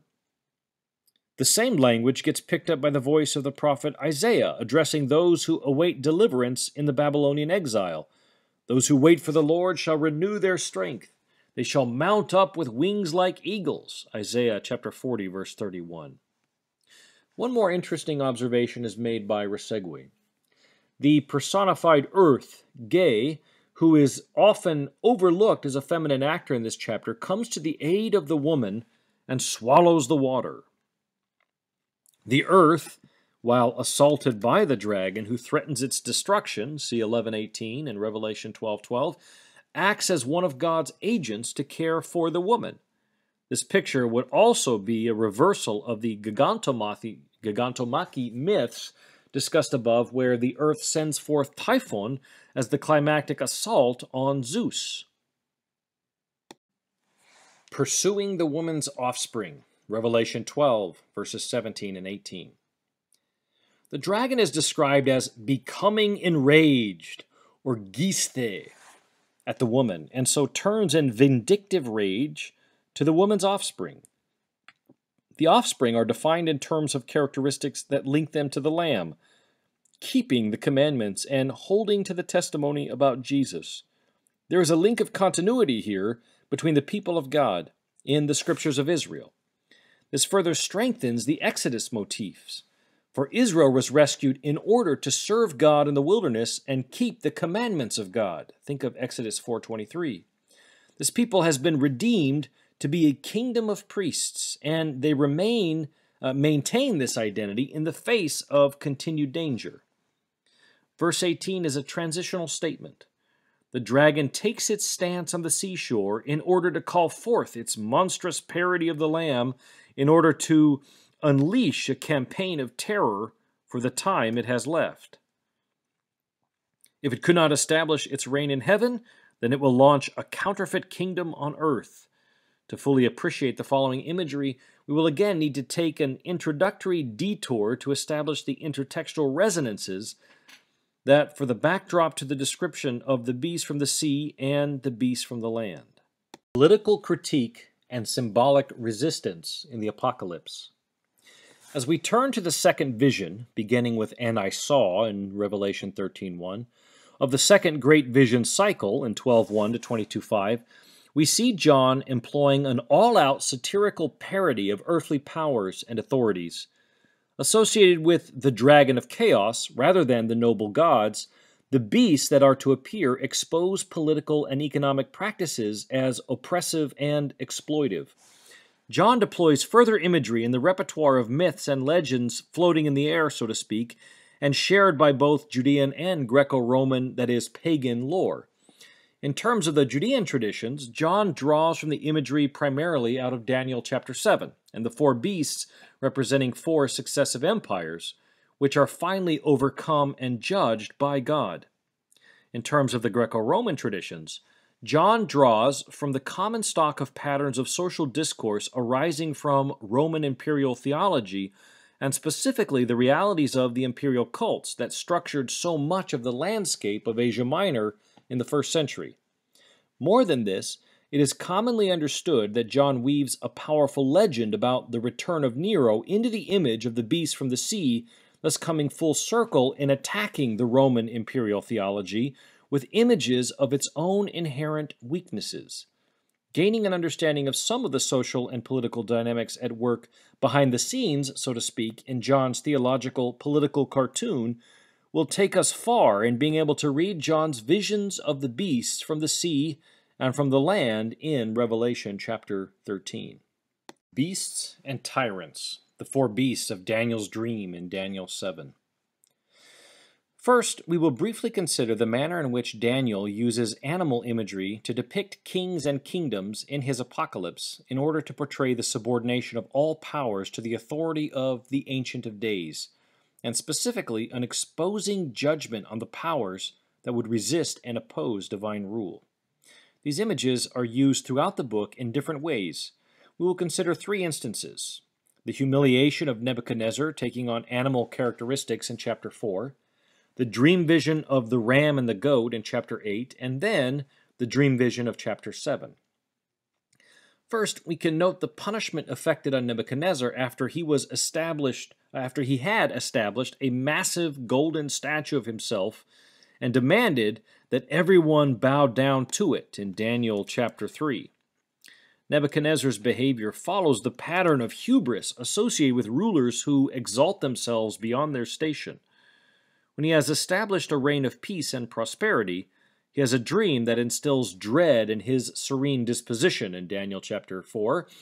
Again, as he did with the dream that brought Daniel to prominence in the Babylonian court in chapter 2, Nebuchadnezzar calls Daniel, who is now given the name Belteshazzar, a name associated with the god Bel, to interpret the meaning of the dream.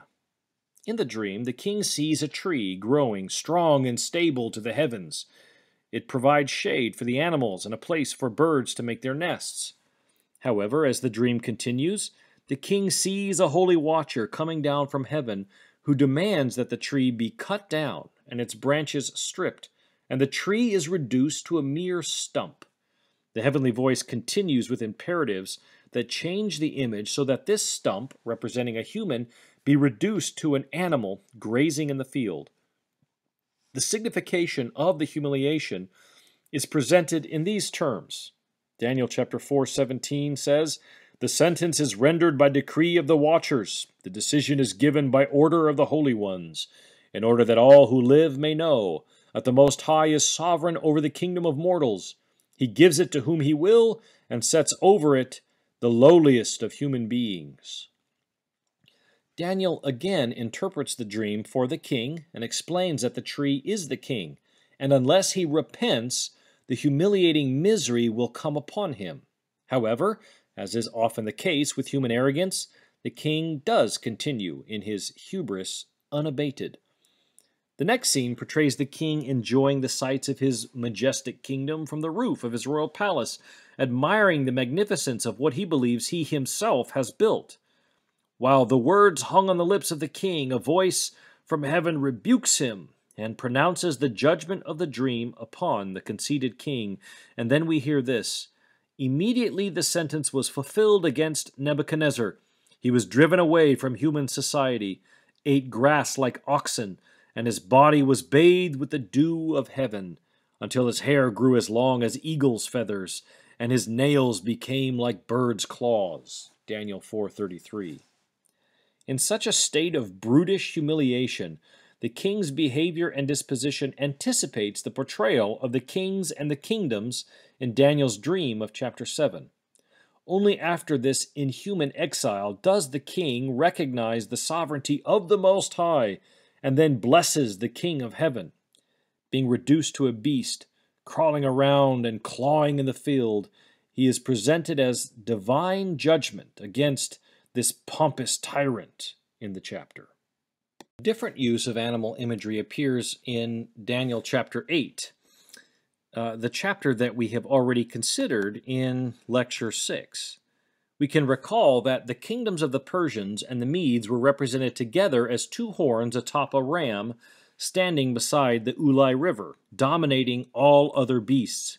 However, then a male goat comes swiftly and defeats the ram. The male goat represented Alexander the Great, king of the Greeks, and has 4 horns arise in the place of its single horn, which is broken at the height of its power. These 4 horns represent the 4 successors who divided up Alexander's empire, and one of which, the Seleucid line, gives rise to the great terrorizer of the Judeans, Antiochus IV. It's fascinating to note that the Seleucid kings used the imagery of the horn as a sign of strength in their numismatic iconography, that of coins. The third set of images is the one that has exerted the most influence on John's vision of the beast from the sea in Revelation 13, Daniel's dream vision of 4 monstrous beasts coming out of the sea, representing 4 successive kings and kingdoms, which culminates in one like the Son of Humanity coming to receive an everlasting kingdom, representing the vindication and exaltation of God's elect people. The first beast is like a lion with eagle's wings, a familiar iconographic image in Babylonian art, and it was given a human-like appearance and rationality. It represents the kingdom of Babylon. The second beast looked like a bear. It is raised on one side and has 3 tusks or ribs in its mouth, and it is told to arise and devour much meat. The third beast is like a leopard, having 4 wings and 4 heads, and it was given dominion. These second and third beasts seem to represent the Median and Persian empires. Then there is a fourth, terrifying beast with iron teeth, bronze claws, and 10 horns, with another horn growing out and displacing 3 of the original horns. This horn had human eyes and spoke blasphemously.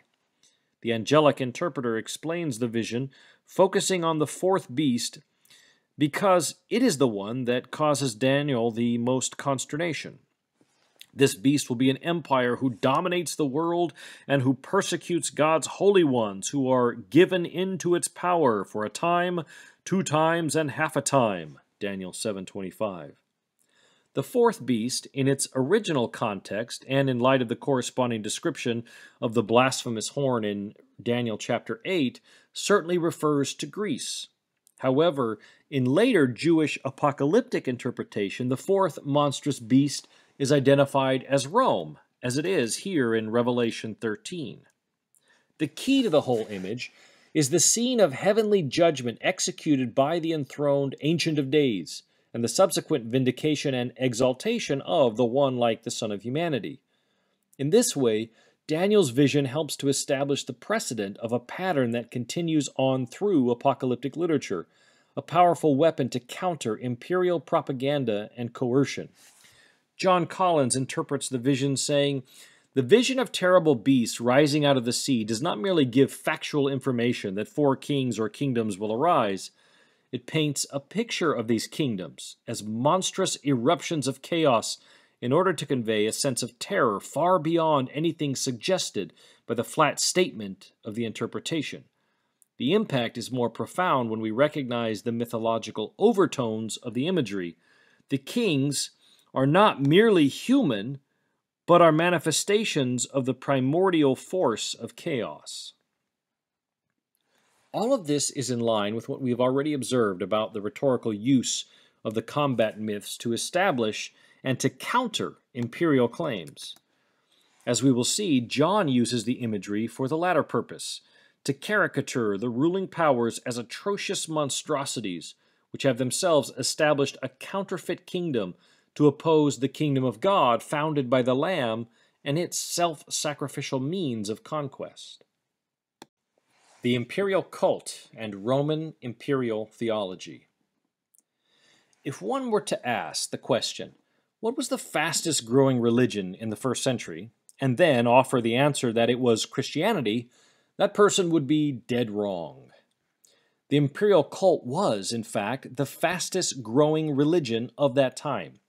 We've already considered some of the elements of the imperial cult as it relates to the apocalypse in our first lecture. The practices of the imperial cults were domineering in terms of time and space. They were instantiated in temples, statues, and altars, both public and private, and rituals celebrating the emperor and other deities. There were festivals with parades, musical performances, sacrifices, and all this was tied to athletic games and gladiatorial performances. The cults were interwoven with many of the private associations, the collegia, and the craft guilds, thus bringing a coherency in social and economic institutions. The cult also provides opportunities for the cities of Asia Minor to demonstrate their loyalties to Rome, often competing for the coveted title of Neokoros, or Temple Warden. Stephen Friesen elucidates when he writes, Asia's provincial cults, particularly with cosmology, the maintenance and nourishment of the province's relation with Rome and with the centers of authority within the imperial city. Because the provincial cults were most clearly directed toward Rome, they were necessarily the most restricted of imperial cults. The number of provincial cults, the language, the formats, and the procedures for establishing them all depended on Roman authority in a way that was not true for other imperial cult institutions. Only the wealthiest members of the provincial elite could fill the offices in such cults, and only a small percentage of the province's population would have attended the festivals. Such selectivity heightened the importance of these institutions and underscored a particular view of the world. One result was a reordering of spatial imagination. In the new imperial geography, space centered on Rome. Another result was a temporal reorganization. Meaningful time should be calculated by the actions of the Roman emperors. The calendar reform of the Augustan period was probably not very effective in that regard, though it had great symbolic importance. The regular festivals of the provincial cults were probably much more influential in the life of the province because they created a cycle of annual competitions and festivity that marked the passage of time in imperial Asia.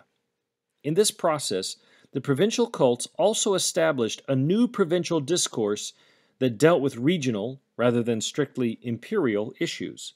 Cities found new ways to compete with each other within the imposed structures of Roman imperialism, seeking favorable positions within the imperial hierarchies.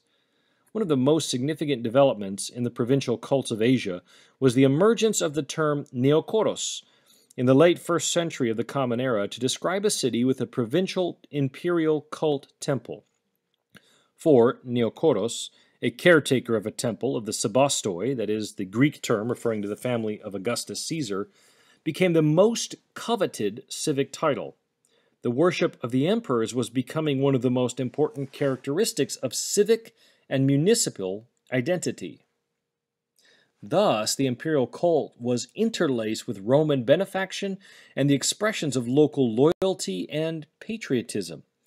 It both imagined and reimagined the world and established a certain hierarchy. The imperial cult, a grassroots movement.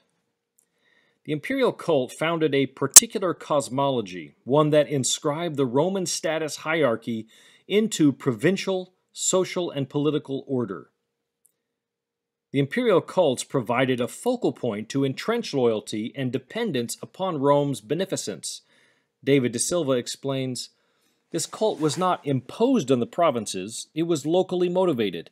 The response of provincial populations to the tremendous power of the emperor, perceived as truly godlike, and to the benefits that the emperor's rule brought to the provinces. Since his gifts matched those sought from the gods, it was deemed fitting that the expressions of gratitude and loyalty should take the form of worship.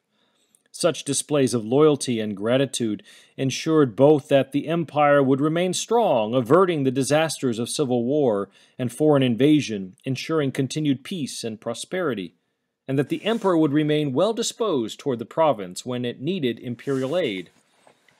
By the end of the 1st century of the Common Era, 35 cities in Asia Minor held the honorific title of Temple Warden, Neokoros, of an imperial cult site. All 7 cities addressed by John had cultic sites. 6, all but Thyatira, had imperial temples. 5, all but Philadelphia and Laodicea, had imperial altars and priests.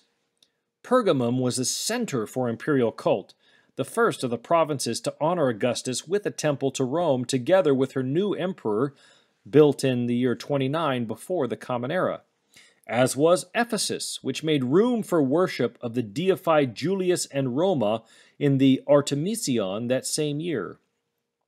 These 2 cities competed for the title Neokoros of the imperial cult. Toward the end of the 1st century, Ephesus undertook a new initiative, the Flavian Temple in the heart of downtown, honoring the living emperor Domitian with a colossal statue and a cult erected alongside the older temple to Rome and Julius Caesar, and the portico dedicated to Artemis, Augustus, and Tiberius.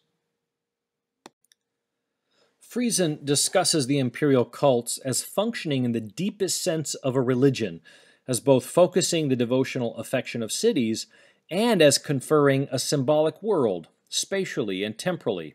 Friesen explains, imperial cults did not compose an independent mythic worldview. They were a distinguishable part of their broader polytheistic cultural context. As such, they did not need to shoulder the whole burden for the religious life of the communities in which they were practiced. Rather, the worship of the imperial families and institutions constituted an identifiable feature of the larger symbolic world of Greco-Roman polytheism. Imperial cults tended to fulfill particular needs within this polytheistic society.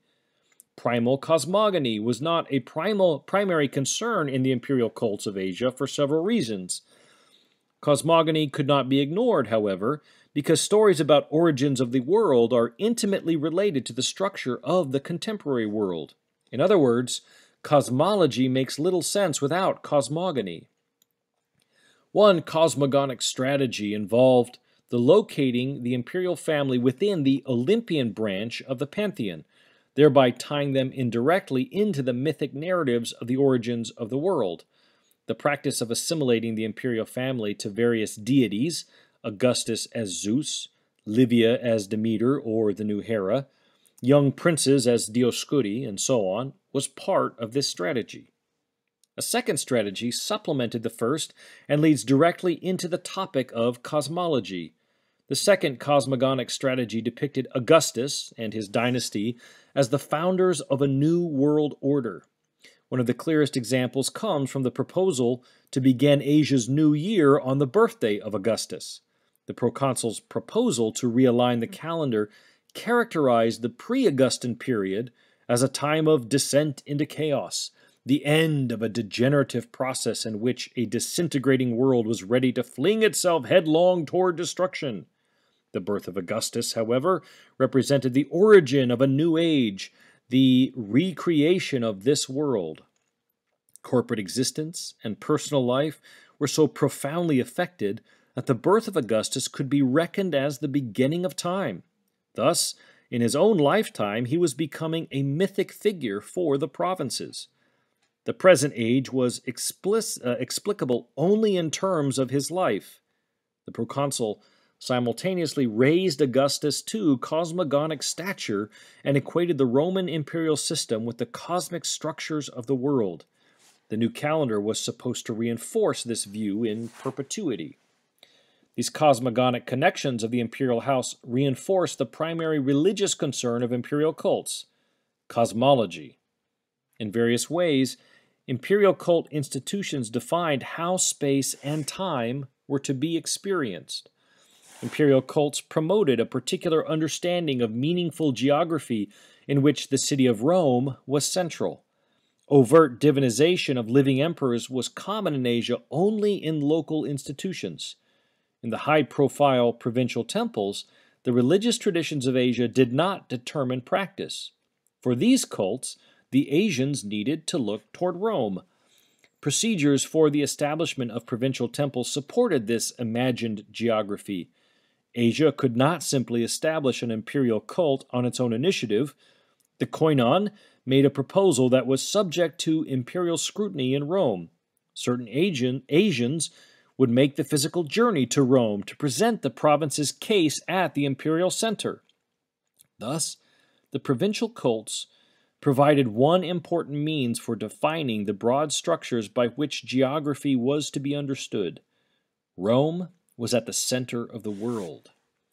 Imperial cults helped define meaningful geography within the provinces as well.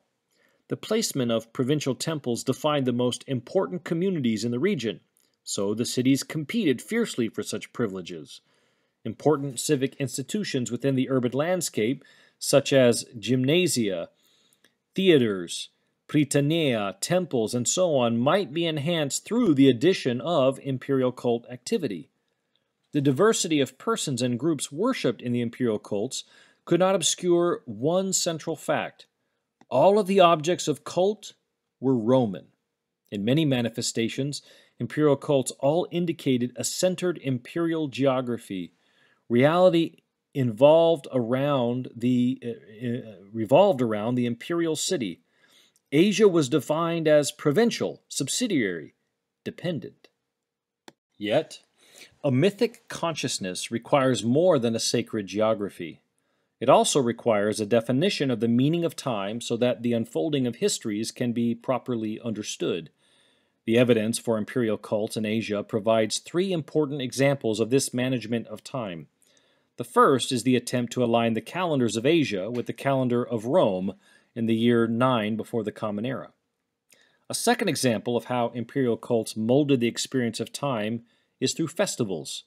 In the ancient Mediterranean, festivals provided a complex set of benefits that included respite from many kinds of work, commemoration of seasons of the year, entertainment, and competition. The number of regional and local festivals increased greatly, and pre-existing festivals took on new dimensions with prayers and sacrifices to the emperors added to the older traditions. Processions, sacrifices, athletics, gladiator battles, and musical competitions multiplied. All levels of society were affected. Elite families now had more opportunities and more responsibilities for public celebrations. Average and poor Asians now had more occasions to experience the benefactions of the elite and to increase their moral responsibility to support the leadership of the elite. The logic of reciprocity within the dominant discourse required such responses. A third example of the effect of imperial cults on the provincial experience of time comes from the inscribed altar at the hymnodes of Augustus and Rome. The liturgical calendar on the altar reflects the multiple perspectives that could be incorporated in the mythic consciousness. The calendar manifested not a single systematic experience of the passing of time, but rather a set of cycles that sometimes merged, but sometimes collided, producing juxtapositions of different qualities of time. In any case, the calendar drew the members into a series of celebrations that covered a range of human experiences. The worship of the emperors played a crucial part in this experience of time. The emperors, their families, the Senate, and the city of Rome had redefined the structure of life in the Mediterranean world. Worship of them could be woven into all levels of the provincial experience of space and time as the preeminent expression of the dominant imperial discourse. Augustus was said to have transformed suffering into a new sense of community, reshaping the great structures of life and leading to a renewal that permeated the experiences of individuals. Just as cosmogony illuminates the origins of this world and initiates reflection about its meaning, so eschatology provokes critical consideration of the ends of the world. In cosmic eschatology, an important structural problem appears. The logic of the imperial cult allowed for no termination of the world. These institutions were in fact dedicated to the prolongation of the current world. The emperor was certainly the most important figure, but the phenomenon as a whole was directed towards dynasties and the prolongation of the imperialist structures of this world. One fundamental goal of imperial cults was the continuation of the royal household and the maintenance of royal hegemony. The discourse of imperial cults was committed to preventing in the imagination from imagining the end of this world. This was a constant feature in the evolving imperial religious institutions. Therefore, the imperial cult was a complex and totalizing feature of the social, political, religious, and economic landscape of Asia Minor and the Mediterranean generally. The imperial cults both focalize an image of the emperor as the tangible and visible image of power and authority, and provided a transcendent vision of a world order with the promise of a future with peace and prosperity. Again, David de Silva writes, "The emperor was often worshipped in tandem with the goddess Roma, or Roma Eterna, the personified and deified representation of Rome. The worship of Roma as a goddess was the ultimate legitimation of Roman power and the means by which it operated. Smyrna established a temple to Rome as early as 195 before the Common Era. Augustus refused to allow any temple to be consecrated to himself unless Roma were also included.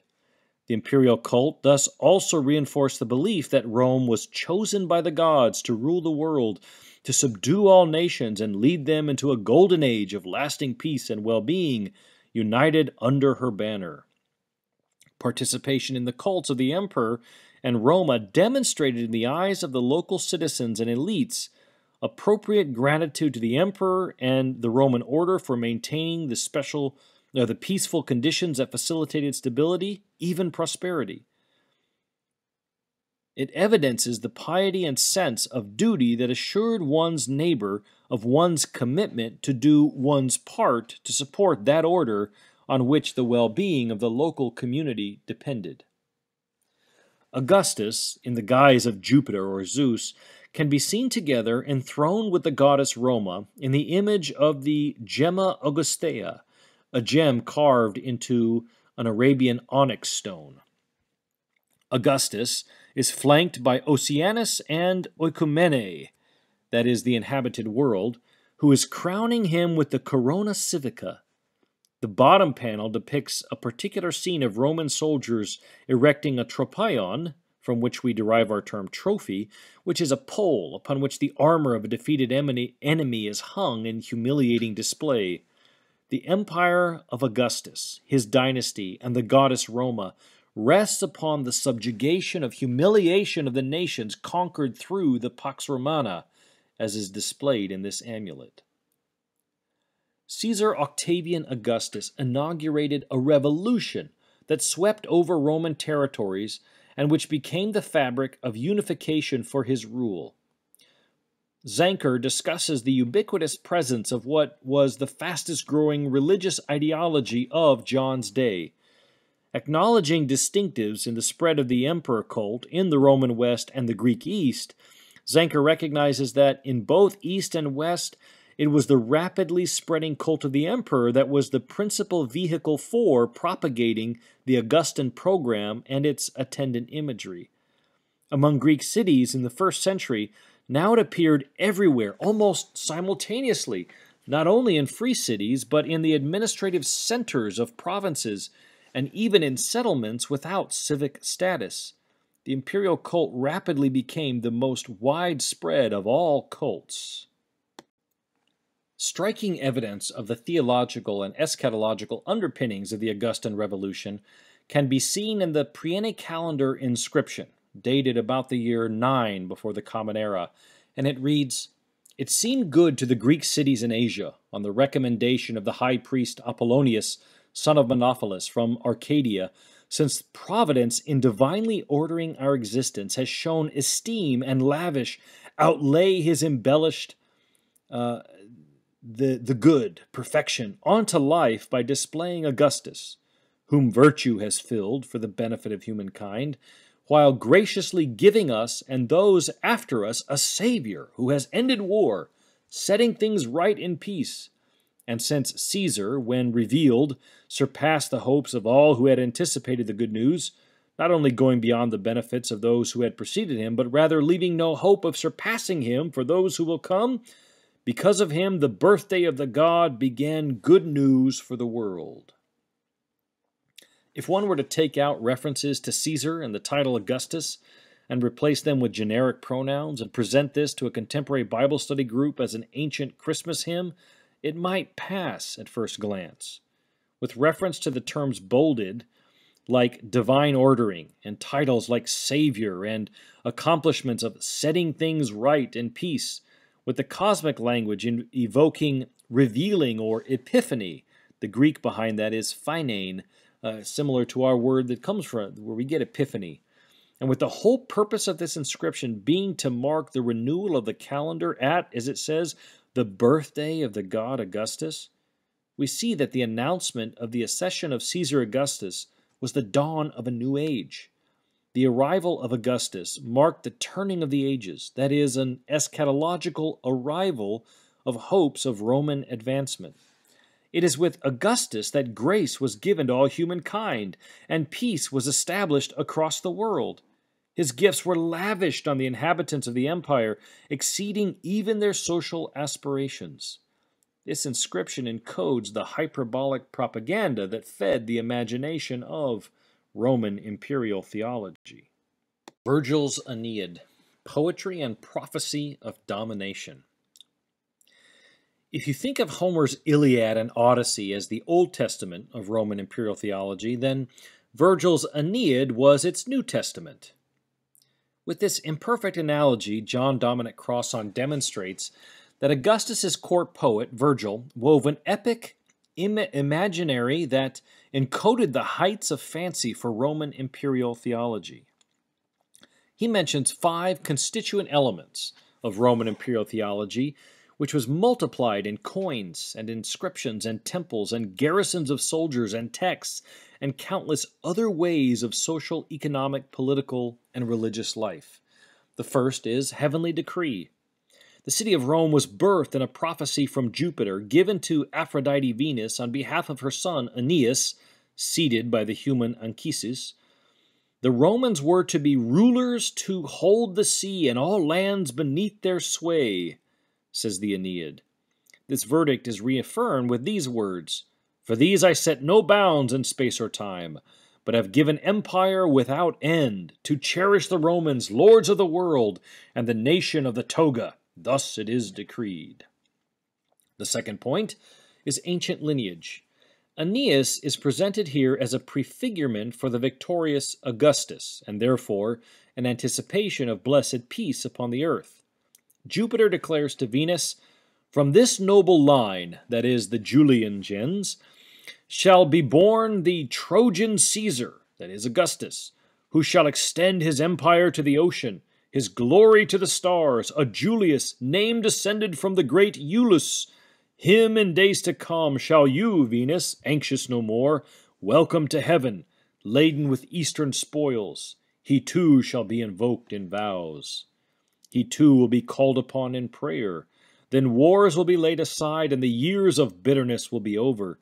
Silver-haired Truth and Vesta, and Romulus Quirinus with his brother Remus will sit dispensing justice. The dread gates of war, with their tight fastenings of steel, will then be closed, and godless Strife will sit inside them, on his murderous armor roaring hideously from bloody mouth, hands shackled behind his back with 100 bands of bronze. A third aspect is prophetic promise. Latinus, the king of Latium in Italy, who gave his daughter to Aeneas in order to establish peace with the migrating Trojans, hears an oracle proclaiming, "Strangers shall come to be your sons, whose blood shall exalt your name to the stars, and the children of whose race shall behold, where the circling sun looks on each ocean, that is, from east to west, the whole world roll obedient beneath their feet." Aeneas, then, is recognized as such a one. Furthermore, in a prophecy concerning the future coming of Augustus, this son of a god will usher in a golden age through his worldwide expansion of an empire. The prophecy reads, "And Romulus, son of Mars, will march at his grandfather's side. Do you see how the double crest stands on his head, and the father of the gods himself already honors him with his own emblem? Look at him, my son Aeneas. Under his auspices will be found Rome in all her glory, whose empire shall cover the earth, and whose spirit shall rise to the heights of Olympus. Now turn your two eyes in this direction, and look at this family of yours, your own Romans. Here is Caesar and all the sons of Iulus about to come under the great vault of the sky. Here is the man whose coming you so often hear prophesied. Here he is, Augustus Caesar, son of a god, the man who will bring back the golden years to the fields of Latium once ruled over by Saturn, and extend Rome's empire beyond the lands of India and the Getamontes, to a land beyond the stars, beyond the yearly path of the sun, where Atlas holds on his shoulder the sky all studded with burning stars and turns on its axis." The next point is manifest destiny. If there's any question about the extent and nature of the empire to be established by the Romans, Aeneas is charged by his deceased father, in a visit to Hades, with this noble vocation: "You, Roman, be sure to rule the world, be these your arts, to crown peace with justice, to spare the vanquished and crush the proud." And finally, the last key point is victorious divinity. The epic history of the Romans climaxes with an image of Augustus imprinted on a battle shield given to Aeneas by Vulcan, the heavenly blacksmith. The shield commemorates the defeat of Antony and the Egyptian Cleopatra at the Battle of Actium, which took place in the year 31 before the Common Era, defeated by Octavian. There, all the mighty gods of the West oppose the monstrous gods of every form from the East. Crossan goes on to quote from the poet Propertius, who has Octavian heralded as savior and god. From Apollo, reputed to be the actual father of Augustus, it says, "O savior of the world, now conquer at sea. The land is already yours. My bow battles for you, and all this load of arrows on my shoulders is on your side." From the Julius Caesar, Octavian's adopted father, who was divinized as he ascended to Venus, "I am God. This victory is proof that you are of my blood." So the political vision of Roman imperial theology is therefore rooted in images and themes that would become common to Christian theological reflection. Roman imperial theology was an institution that founded the world and propagated a particular eschatology that the Golden Age had arrived with the princeps of Octavian Augustus Caesar. However, the seeds of empire's destruction were inherent in its DNA, so to speak. The deceptive cover-up of a peaceful inauguration was undone by the last emperor in the Julio-Claudian dynasty, that is, Nero Claudius Caesar Augustus Germanicus. With Nero's death, the ruse of sovereignty and invincibility came crashing down like the Rome that Nero had set ablaze years earlier. The myth of Nero's return. The final piece we must consider before discussing the text of Revelation 13 is the myth of Nero Redivivis, that legend that Nero would return to Rome and wreak vengeance upon his enemies and reclaim his throne. Again, the analogy of the political cartoon is apropos to making sense out of John's strategy. in presenting the Roman Empire as a monstrous beast with just enough features of common stock images that the audience would be able to recognize the caricatured picture and the critical message it was conveying. We will begin with a statement from Kester before turning mainly to Bauckham, who has collected all the relevant data. Kester explains, "Now attention focuses on one particular head of the beast, or ruler, who had apparently been slain and restored to life, Revelation 13:3. In antiquity, Victorinus identified this head with Nero, and modern interpreters have made a similar connection. Nero was one of the heads of the empire who died violently. He reportedly was slain when he committed suicide by putting a dagger to his own throat. Yet stories arose that Nero was not dead but alive, and that he would one day return to take power. Revelation transforms the story of Nero's purported survival of death into a vision of the beast's death and resurrection. Revelation invokes the Nero legend to show that Nero's legacy defines Roman rule as a whole. Various emperors claimed the names of God, purportedly ruled on behalf of God, were worshipped in the imperial cult, and exerted authority over the peoples of the world. But the tale of surviving death was linked particularly to Nero, who was remembered as the great persecutor. By giving prominence to the beast's Nero-like traits, John presses readers to see that the violence perpetrated by Nero is an essential part of the empire's character. Some readers may have considered Roman rule to be benign, but John challenges this idea. He wants them to see that in Nero, the empire shows its true face. Nero's life ended in tragic suicide, or so it was reported. He was denied a public burial, and so this gave rise to rumors that he had not, in fact, died, but had fled east to the Parthians, where he was taking refuge and preparing to return to Rome to wreak vengeance on his enemies and detractors and reclaim his throne. This legend so powerfully impressed the Roman imagination that in at least 3 separate incidents, Nero pretenders attempted to enact the legend, even up to the time of the Emperor Domitian. Nero is remembered by the Christians as a fierce persecutor of Christians. Both the apostles Peter and Paul were said to have been executed under his regime. As a result, Nero can stand as the archetypal persecutor of the church. It is these broad features that John weaves into the tapestry of his political cartoon of the beast. We will hear the 3 accounts of the Nero pretenders, and then observe how other Jewish and Christian writers imagine the legend of Nero's return as scenes of vengeance inflicted upon Rome, the great blasphemer of God and assaulter of God's people. These accounts are fostered by the belief that Nero survived his death and perhaps was waiting to return, taking refuge among the Parthians. Dio Chrysostom of Prussia makes a statement in this regard in one of his orations. After recounting the debaucheries of Nero and the conspiracy to have him ousted, Dio indicates that this exposure is necessary to quell the masses who lament his departure.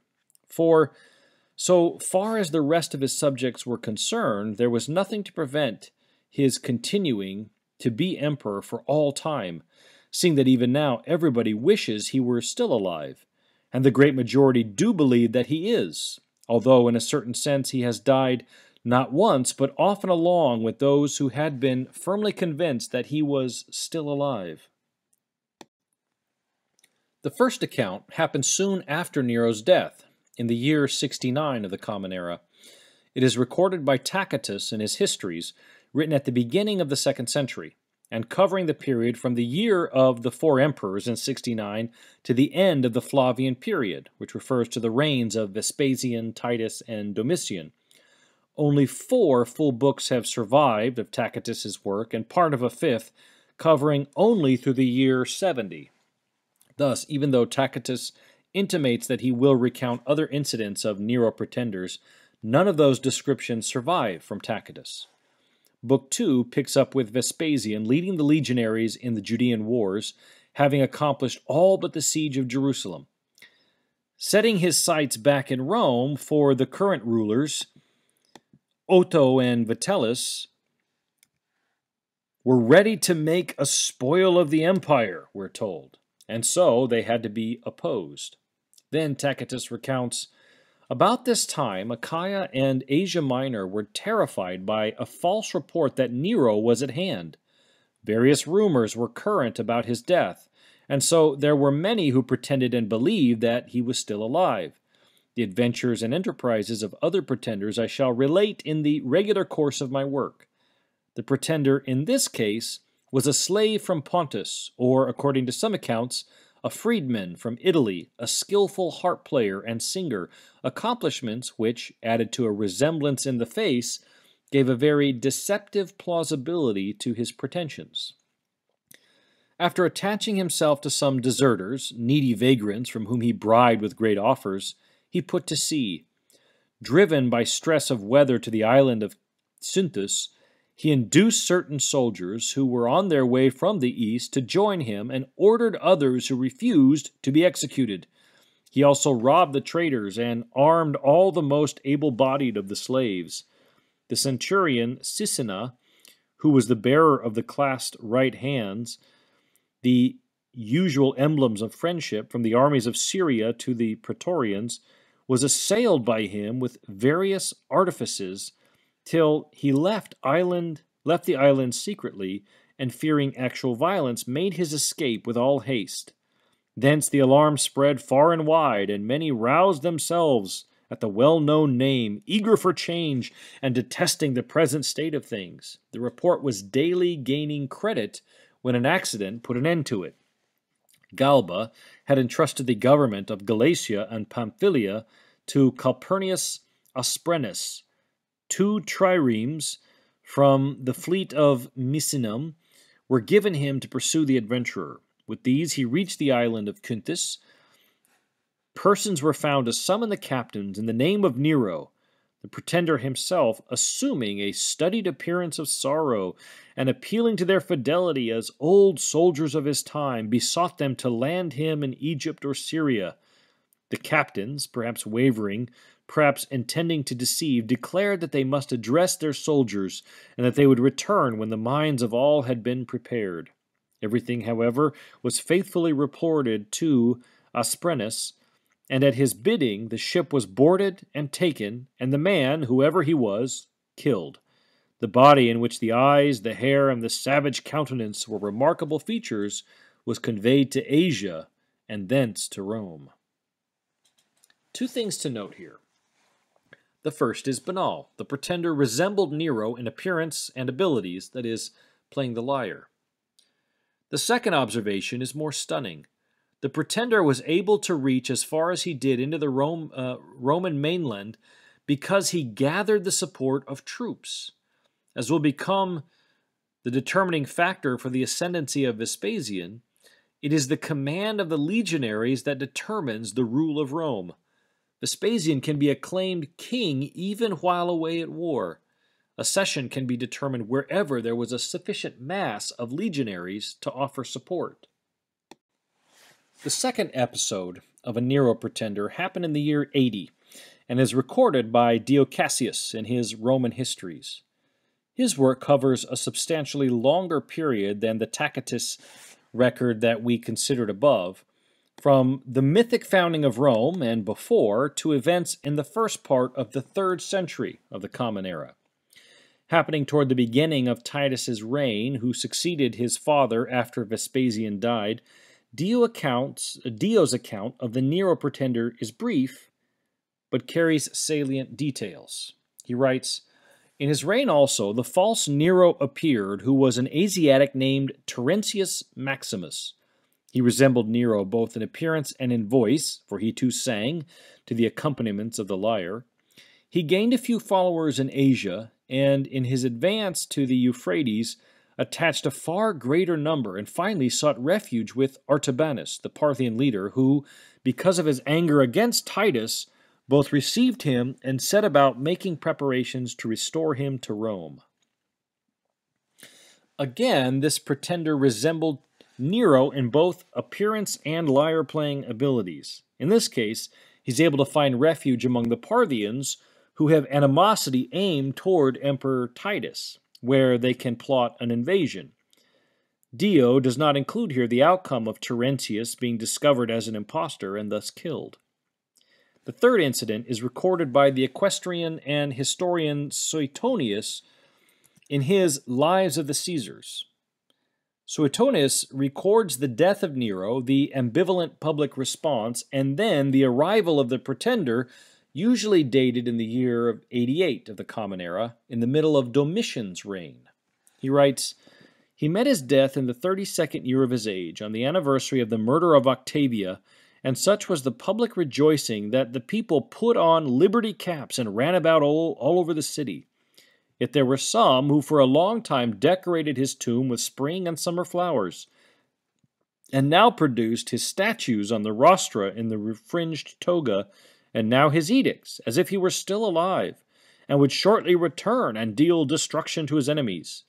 Nay, more, Vologeses, king of the Parthians, when he sent envoys to the Senate to renew his alliance, earnestly begged this too, that honor be paid to the memory of Nero. In fact, 20 years later, when I was a young man, a person of obscure origin appeared, who gave out that he was Nero, and the name was still in such favor with the Parthians that they supported him vigorously and surrendered him with great reluctance." As we turn to observe the embellishment of the return of Nero myth in Jewish and Christian circles, we take some cues from Bauckham to help orient our considerations. Bauckham explains, "It is important first to appreciate the ambiguity of the historical Nero's reputation after his death. The image of a vicious and murderous tyrant, which later Jewish and Christian sources as well as the extant Roman historians present, was part of this reputation, but it was not the whole story. To evoke the image of the bloodthirsty, unnatural, hated tyrant, it was sufficient to call Nero the matricide. Nero's strong and increasing tendency to absolutism, no doubt, concerned with his self-indulgent personality, provoked the opposition of the Roman senatorial aristocracy, which led to his downfall.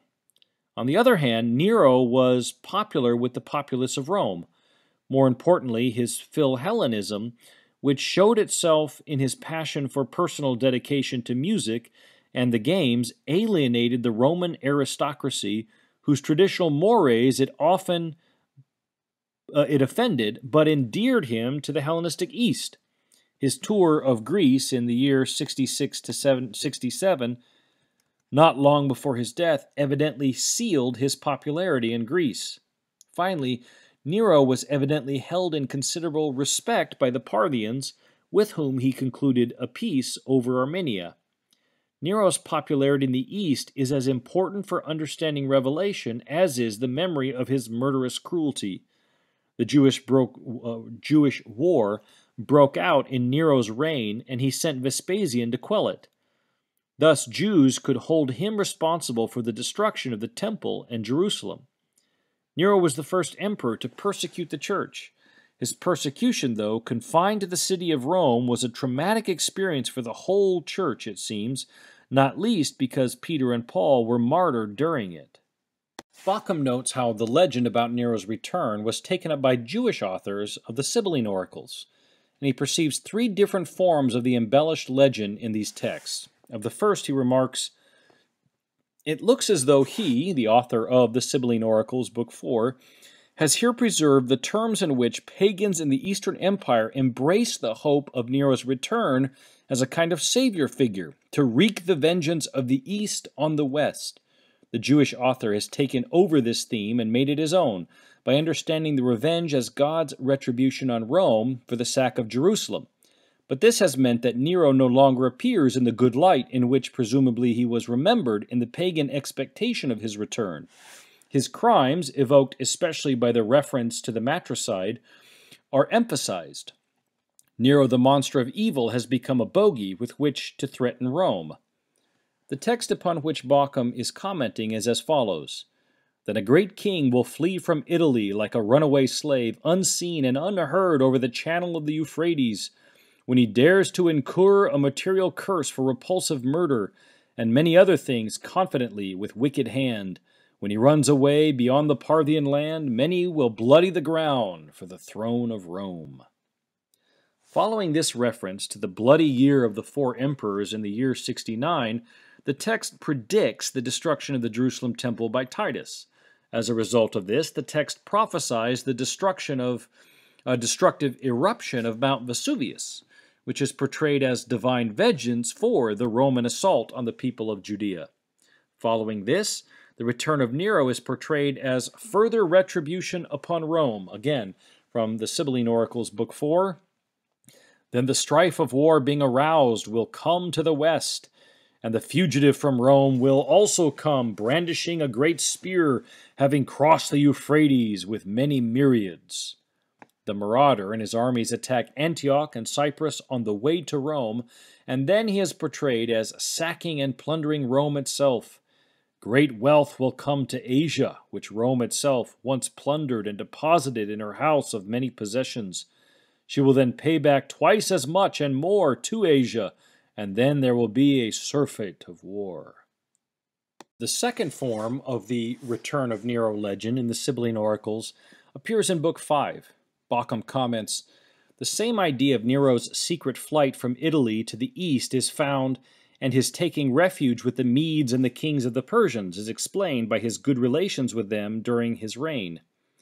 Nero is so identified with Parthia and the traditional threat to the empire from the Parthians that he is called the Persian in line 93, and the one who has obtained the land of the Persians, line 101, though he is also said to return from the ends of the earth. As in the fourth Sibylline, his return will bring about the destructive war, which will be divine vengeance on the empire, especially for the destruction of Jerusalem. The oracle seems to envisage him first capturing Rome, though Rome's destruction is ascribed to supernatural agency, and then coming from the west with a vast army to destroy Egypt and generally wreak destruction. Finally, having conquered the whole empire, he will attack Jerusalem, but God will send the Messianic king against him, and the final judgment will take place. Nero has been assimilated to the eschatological adversary of the people of God, and the tradition about whom he was modeled on the prophecies of Daniel, which originally portrayed Antiochus Epiphanes. Thus, the account of Nero in the fifth Sibylline is the result of combining the existing legend of his return with the apocalyptic tradition about an eschatological adversary of the people of God. The text upon which Bauckham is commenting is as follows. One who has 50 as an initial, that is Gaius Caligula, will be commander, a terrible snake breathing out grievous war, who one day will lay hands on his own family and slay them and throw everyone into confusion, athlete, charioteer, murderer, and one who dares 10,000 things. He will also cut the mountain between two seas and defile it with gore. But even when he disappears, he will be destructive. Then he will return, declaring himself equal with God, but he will prove that he is not." The next lines, "For the Persian will come into your soil like hail, and he will destroy your land and evil-devising men, with blood and corpses, by terrible altars, a savage-minded mighty man, much bloodied, raving nonsense, with a full host of numerous as sand, bringing destruction on you. And then, most prosperous of cities, you will be great in distress. All Asia, falling to the ground, will lament for the gifts she enjoyed from you when she wore a crown on her head. But the one who obtained the land of the Persians will fight, and killing every man, he will destroy all life, so that 1/3 portion will remain for wretched mortals. He himself will rush in with a light bound from the west, besieging the entire land, laying it all waste. But when he attains formidable height and unseemingly daring, he will also come, wishing to destroy the city of the blessed ones. And then a certain king sent from God against him will destroy all the great kings and noble men. Thus there will be a judgment on men by the imperishable one." And again, "The poets will bewail thrice wretched Greece. when a great king of great Rome, a godlike man from Italy, will cut the ridge of the isthmus. Him, they say, Zeus himself begot, and Lady Hera, playing at theatricals with honey-sweet songs rendered with melodious voice. He will destroy many men and his wretched mother. He will flee from Babylon, a terrible and shameless prince whom all mortals and noblemen despise. For he destroyed many men and laid hands on the womb. He sinned against spouses and was sprung from an abominable people. He will come to the Medes and to the kings of the Persians, those whom he first desired and to whom he gave glory, lurking with these evil ones against a true people. He seized the divinely built Jerusalem temple and burned the citizens and peoples who went into it, men whom I rightly praised. For on his appearance the whole creation was shaken, and kings perished, and those in whom sovereignty reigned destroyed a great city and a righteous people. And the last section. There will come to pass in the last time about the waning of the moon, a war which will throw the world into confusion and be deceptive in guile. A man who is a matricide will come from the ends of the earth, in flight and devising penetrating schemes in his mind.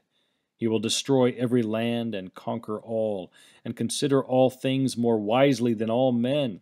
He will immediately seize the one because of whom he himself perished. He will destroy madmen of great rulers. He will set fire to all men, as no one else ever did. There will come upon men a great war from the west. Blood will flow up the bank of deep, eddying rivers. Wrath will drip in the plains of Macedonia, an alliance to the people from the west, but destruction for the king. Then a wintry blast will blow through the land, and the plain will be filled again with evil war.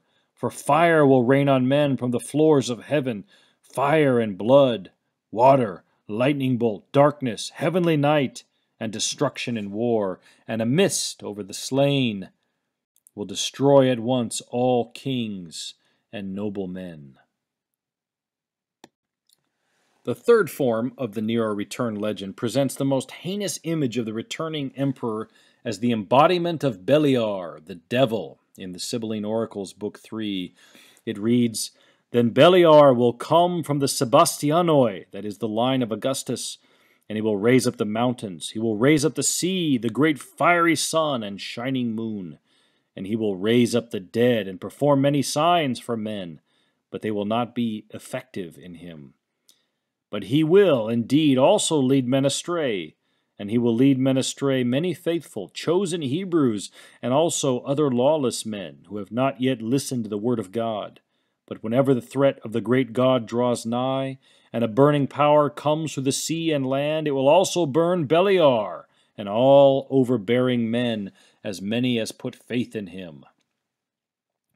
Bauckham notes of this passage,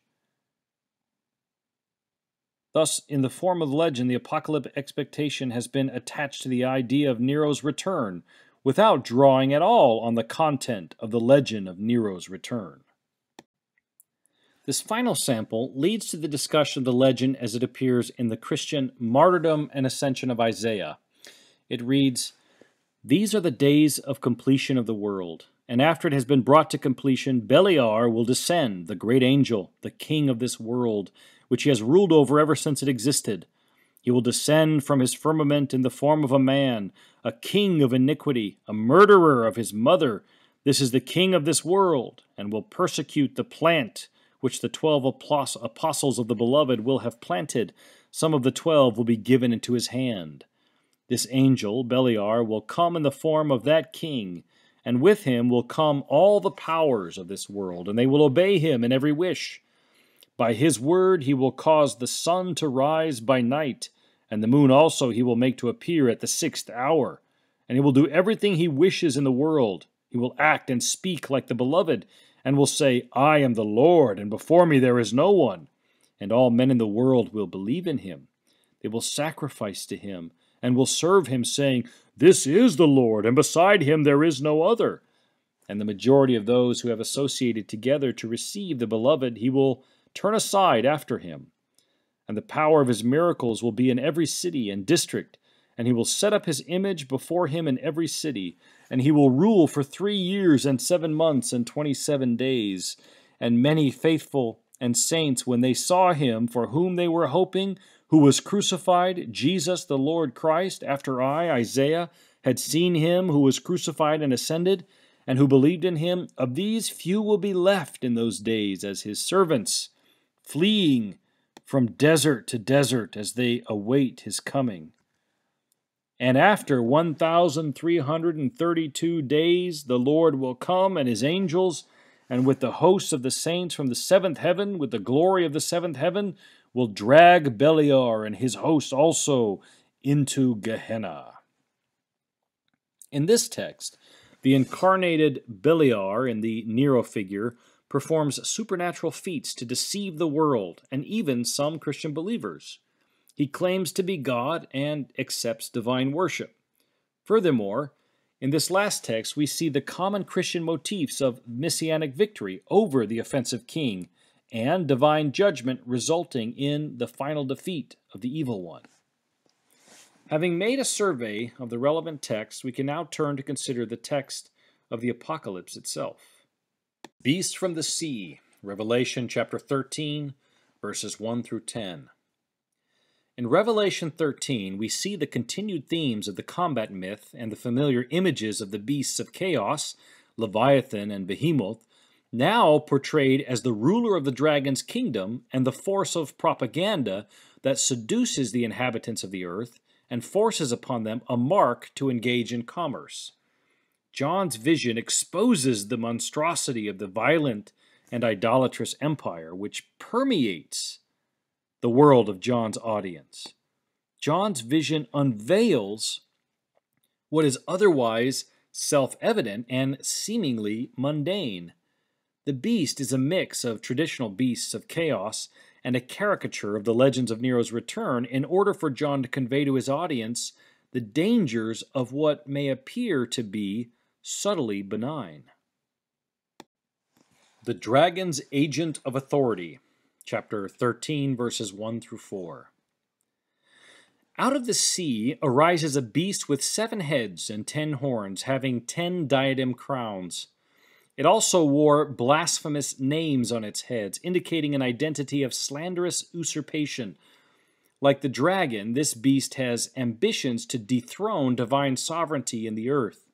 The beast is an amalgam of the parts of the 4 beasts in Daniel's dream. It was like a leopard, its feet like a bear's, and its mouth like a lion's.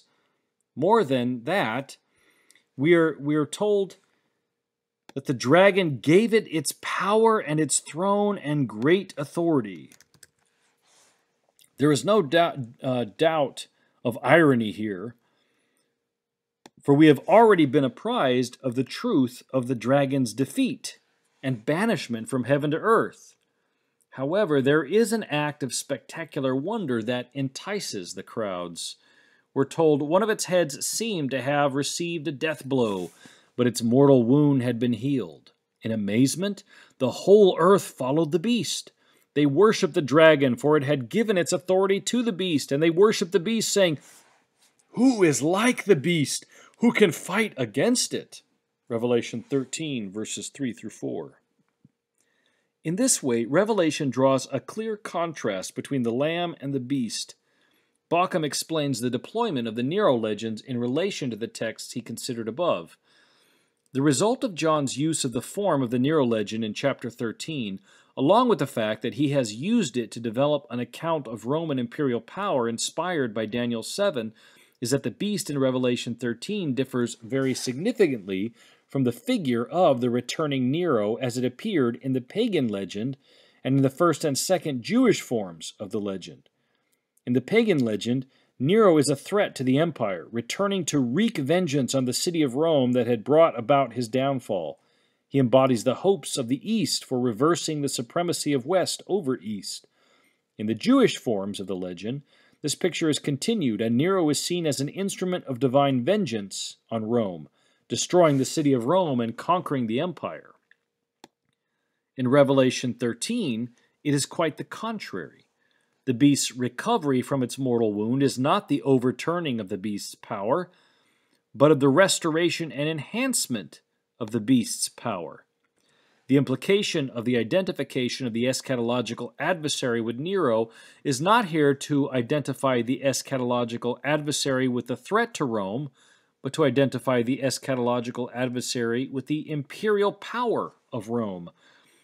The chapter is not concerned with the downfall of the Roman Empire, but with its apparent ability to oppose God and to persecute his people with impunity.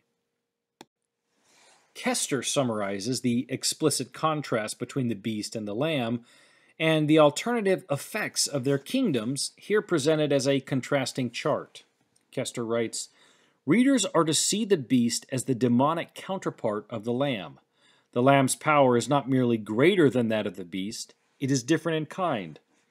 The lamb shares the throne of God, the Creator, whereas the beast receives its throne from Satan the Destroyer.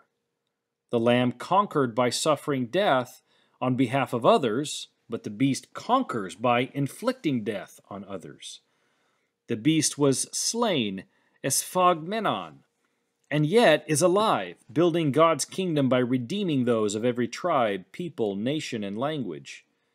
The beast too was slain, esphagmenen, and yet is alive, but it establishes a tyrannical empire by dominating those of every tribe, people, nation, and language. Those purchased by the blood of the Lamb are sealed on their foreheads with the names of God and the Lamb as a sign of their identity. In contrast, those whose identity centers on the desire to purchase goods in the marketplace and are marked on their foreheads or right hands with the name of the beast. The Lamb and the beast present readers with contrasting forms of power. The writer's goal is to heighten the reader's sense of loyalty to the Lamb and his followers, while alienating them from the social and political practices symbolized by the beast. The contrast between the Lamb and the beast gives readers a way of seeing the forces at work in the world.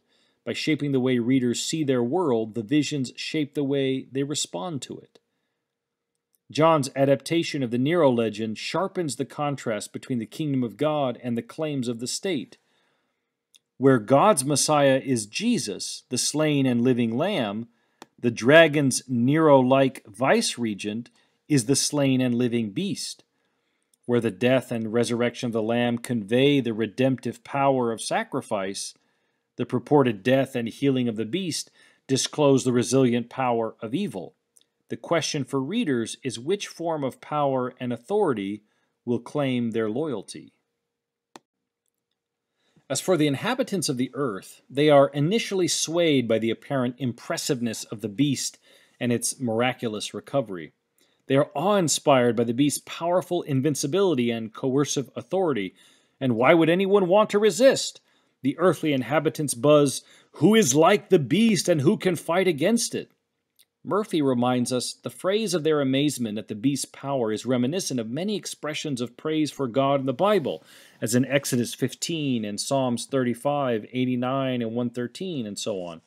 And so it underscores the beast's usurpation of God's status. Furthermore, we can observe that many of the scriptural citations to which Murphy draws our attention express the combat mythos as it relates to the Exodus deliverance narrative. A vivid expression of the beast's invincibility and dominating conquest is seen in the temple of Sebastian at Aphrodisias, with its many reliefs depicting images of male Roman figures, many emperors, and the vanquished, subjugated female nations. The many reliefs inscribe and insert Roman ideology in sexualized rhetoric. Rome is a manly man who has rightly subjugated the nations, all depicted as conquered and subdued women. Three of the most disturbing images are depictions of Nero subduing Armenia, Claudius brutalizing Britannia, and an unidentified emperor receiving the crown of victory standing next to the figure of a bound woman, breasts exposed and clearly in distress. The relief with Emperor Nero is significantly damaged, but the woman representing Armenia is clearly visible, stripped naked and stretched out with head bent down. The image of Claudius is more intact, but also damaged. It depicts the emperor with his arm raised, holding down the woman, but pulling her hair to force her to look ahead. In the domed space of the Sebastion, this would have meant that he was forcing her to gaze upon all the other nations, indicating what would soon be her fate. While the raised arm is broken off, it almost certainly contained a raised sword, as the sheath on the emperor's hip is empty. Finally, the unidentified emperor stands holding the armor of the defeated foe and is being crowned by Nike, or conquest, or victory. In each case, the emperors are naked, standing in the pose of Hellenistic deities. Such images did indeed give the impression that it would be foolish, even plainly stupid, to resist such power. However, this is precisely why the Apocalypse ridicules the imagery and associates the beast's kingdom with a vanquished power able to run amok for only a short time. See Revelation 12:12 and 13:5. It was allowed to make war on the saints and to conquer them. Revelation 13, verses 5 through 10. In the next section, the language of parody also takes on the form of counterfeiting the divine passive. We're told the beast was given a mouth uttering haughty and blasphemous words, and it was allowed to exercise authority for 42 months. Verse 5. While it could be that the language is simply part of the consistent pattern of the divine passive, as we saw in the 7 seals and the 7 trumpets. However, granting that it is God who has permitted the dragon to exercise its wrath, even for a short period, there seems to be an imbuing of authority from the dragon for the entire period of its short reign, who exercises mainly the authority of deceptive speech. The beast uses its voice for blasphemous speech, slandering God and those who dwell in heaven. The language is shaped by the image of the beast in Daniel 7, especially the blasphemous speech directed at heaven in Daniel 7:6 and verse 8 and verse 25. This is a direct contradiction to the integral qualities claimed by the Roman imperial theology, that is, imperium, justice, mercy, piety, and virtue. The language of blasphemy underscores that the role of the Pontifex Maximus, claimed by the Roman emperors, is leading the people into the disfiguring worship of idolatry and not in the proper actions of worshiping the true God. The next description of the beast indicates the interrelational connection between the community of the saints and the rest of the inhabitants of the earth. It reads, "Also it was allowed to make war on the saints and to conquer them. It was given authority over every tribe and people and language and nation, and all the inhabitants of the earth will worship it. Every one whose name has not been written from the foundation of the world in the book of life of the Lamb that was slaughtered." The beast is the instrument of conquest of the dragon, its agent of vindictiveness to pursue the offspring of the woman. Moreover, the beast is the dragon's agent of conquest in its destructive regime over the earth. However, as Resegwe comments, from a below perspective, the beast seems to exercise complete dominion and authority, including persecution of the saints. But from the above perspective, God is in control, and the war against the saints does not further the beast's aims, but rather thwarts them. Those who are ruled by the beast are identified by 4 characteristics. 1, they are from every tribe and people and language and nation. That is, those among whom the Lamb promises redemption. 2, they are the inhabitants of the earth, now distinguished by those who dwell in heaven. 3, these are the ones who worship the beast. And finally, 4, these are the ones whose names are not written in the Lamb's book of life. The latter phrase is modified by an apocalyptically oriented phrase, from the foundation of the world. However, the syntax of the passage as it stands does not yield the final phrase as an obvious modifier of the phrase regarding those whose names are not written in the Lamb's book of life, but rather the phrase, the Lamb that was slaughtered. The Greek syntax is in the following order, followed by a formal equivalent translation. My translation here: all who dwell upon the earth, the names of whom have not been written in the book of life of the Lamb, which was slaughtered from the foundation of the world. Situating the latter phrase with those whose names are not in the book of life is influenced by similar language in chapter 17, verse 8, which does not have the clause about the slaughtered lamb. Therefore, in its current context, the phrase seems more likely to modify the description of the lamb, which would then indicate that the lamb was slaughtered from the foundation of the world. This, in turn, would need to be explained, which would come in various forms. For example, it could be understood as a claim about the manner in which the Lamb of God and his way in the world represents the self-sacrificial character of God in the face of conflict and opposition, that is, God's character from all eternity. In other words, God is the kind of being who gives of himself for the benefit of the other, even in the face of the other's unspeakable offense against God and the transgression of God's commands. Either way one situates the clause in this context, it represents the tension between divine predetermination and the freedom of the creation to have genuine choice. This tension is maintained rather than resolved in either direction, that is, either toward divine predestination or creational, especially human, freedom, in the riddle that follows. The riddle reads, "Let anyone who has ears listen. If you are to be taken captive, into captivity you go. If you kill with the sword you must be killed. Here is a call for the endurance of faith and of the saints." Revelation 13, verses 9 through 10. The framing statements around the riddle indicate that it is seizing upon the ambiguities of the threat and promise dynamics of the salvation and judgment motif in the rest of the book. The initial refrain recalls the promises of blessing in the messages to the 7 churches, which echoes the teaching of Jesus in his Galilean ministry regarding the mystery of understanding parables. Let the one who has ears hear. The final refrain, the call to endurance, indicates that the entire vision is intended as a warning to the saints living in Asia to take with complete solemnity the choice that is set before them and which is exposed by the caricature of the vision of the beast. The conflicting claims of the beast and the lamb present readers with a question: whom do you confess to be Lord of the world? The beast, which conquers every tribe and nation by military conquest, or the Lamb who redeems people of every tribe and nation by suffering on their behalf? The riddle about captivity and the sword has a double meaning. For the followers of the Lamb, who conquer by the blood of the Lamb and the word of their testimony, while not loving their lives even to the point of death, means they are subject to imprisonment and even the sword.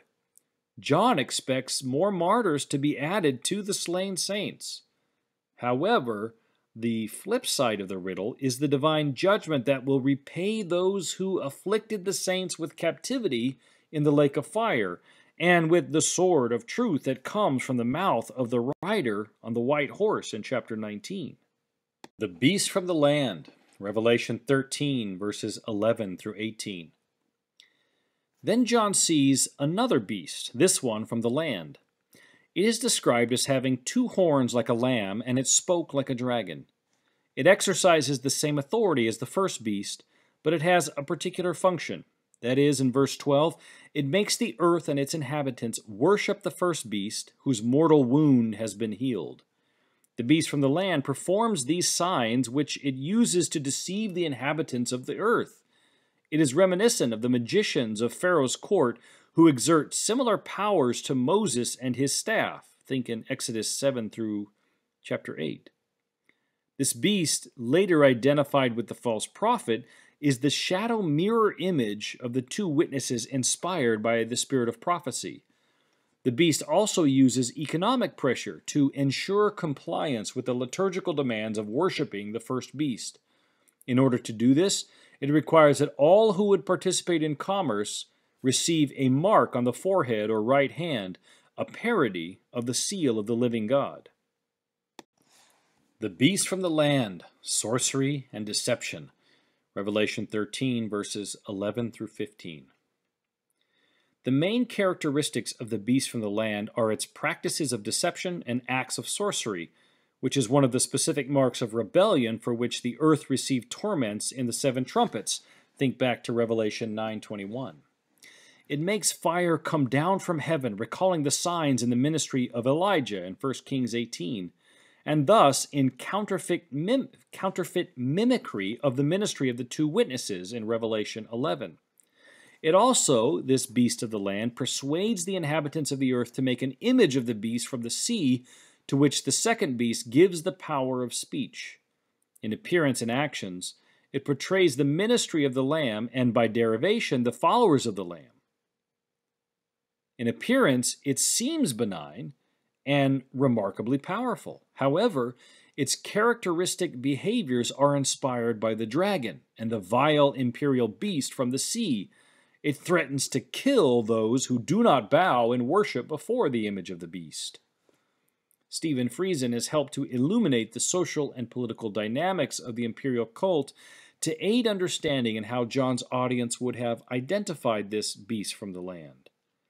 Interacting with previous scholarship who have tried to identify either the provincial council, the koinon, or the specific office of the imperial priesthood, Friesen himself turns instead to the public script carved into the stones of inscriptions to show how pervasive and infusive the activities of the imperial cult were in Asia Minor. Rather than one specific group or one particular office, Friesen argues persuasively that the beast from the land could be seen in a broad network of aristocratic elites who supported the imperial cults and undergirded their activities through benefaction. Friesen argues John's attack was not simply directed against a particular institution or a particular group of people, but ultimately against the Roman imperial way of life. John's portrait of the beast from the land challenged the values and practices that gave order to life in Roman Asia.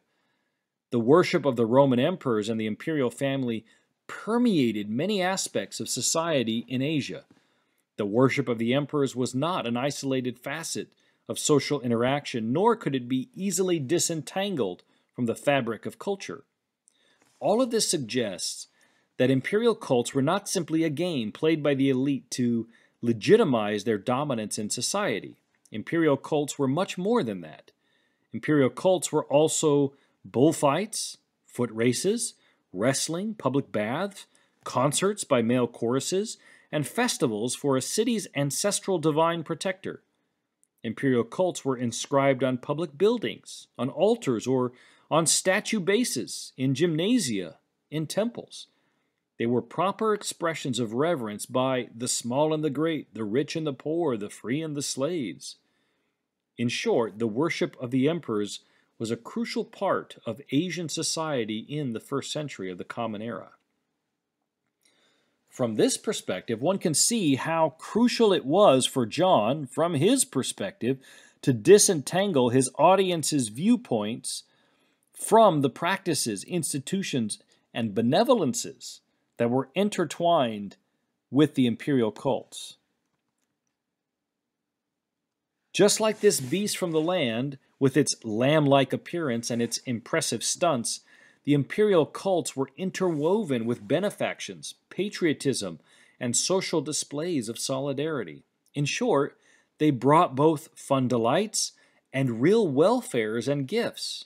And yet, the dangerous coercion tied to these practices and the costs of non-participation all disclosed the close alignment of the benefits with the price of complicity. It was precisely these economic compensations that made non-compliance so costly. Purchasing power in the beast's empire, Revelation 13, 16 through 18. The cultural expression of the imperial control is specifically identified as economic participation. All people from all levels of social stratification, small and great, rich and poor, both slave and free, we're told in Revelation 13:16, are marked in order to enter the market. The cost of complicity had its benefits. but also indicated that those who would receive penalty when the bill was called by the divine judge. By contrast, no one can buy or sell who does not have the mark. Verse 17. As Resegwe quips, the purchased for God are denied purchasing power in Babylon, for they are owned by a different agent. Kester agrees when he writes, the vision is paired with the one that follows, contrasting those who receive the beast's mark in order to buy, agoradzen, and sell in the market with those who bear the seal of God because they have been bought, agoradzen, by the Lamb's self-sacrifice. The mark may give people a place in the economy of Babylon, but the seal provides access to the New Jerusalem. There's a clear divide in the symbolic world of the apocalypse. There is no middle ground. Everyone is either stamped with the seal of God or the mark of the beast. We recall that the marking of the forehead and right hand was symbolic for how one sees the world and how one acts in the world. Think of Deuteronomy 6 and Matthew 5. We discussed this back in Lecture 6. This mark is also defined by a riddle. We are told that the mark is the name of the beast or the number of its name in verse 17.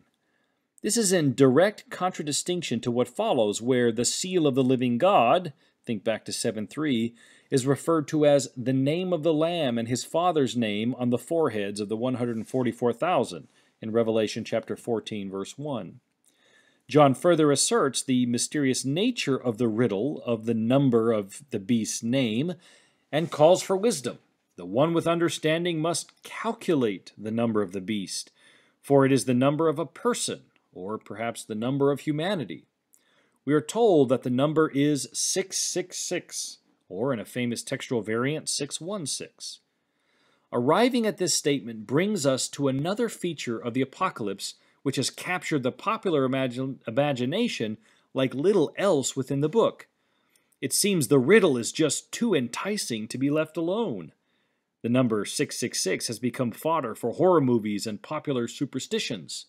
Furthermore, attempts to correlate the various names throughout time have been overwhelmingly tantalizing, and such a frenzy feeds conspiracy theorists galore.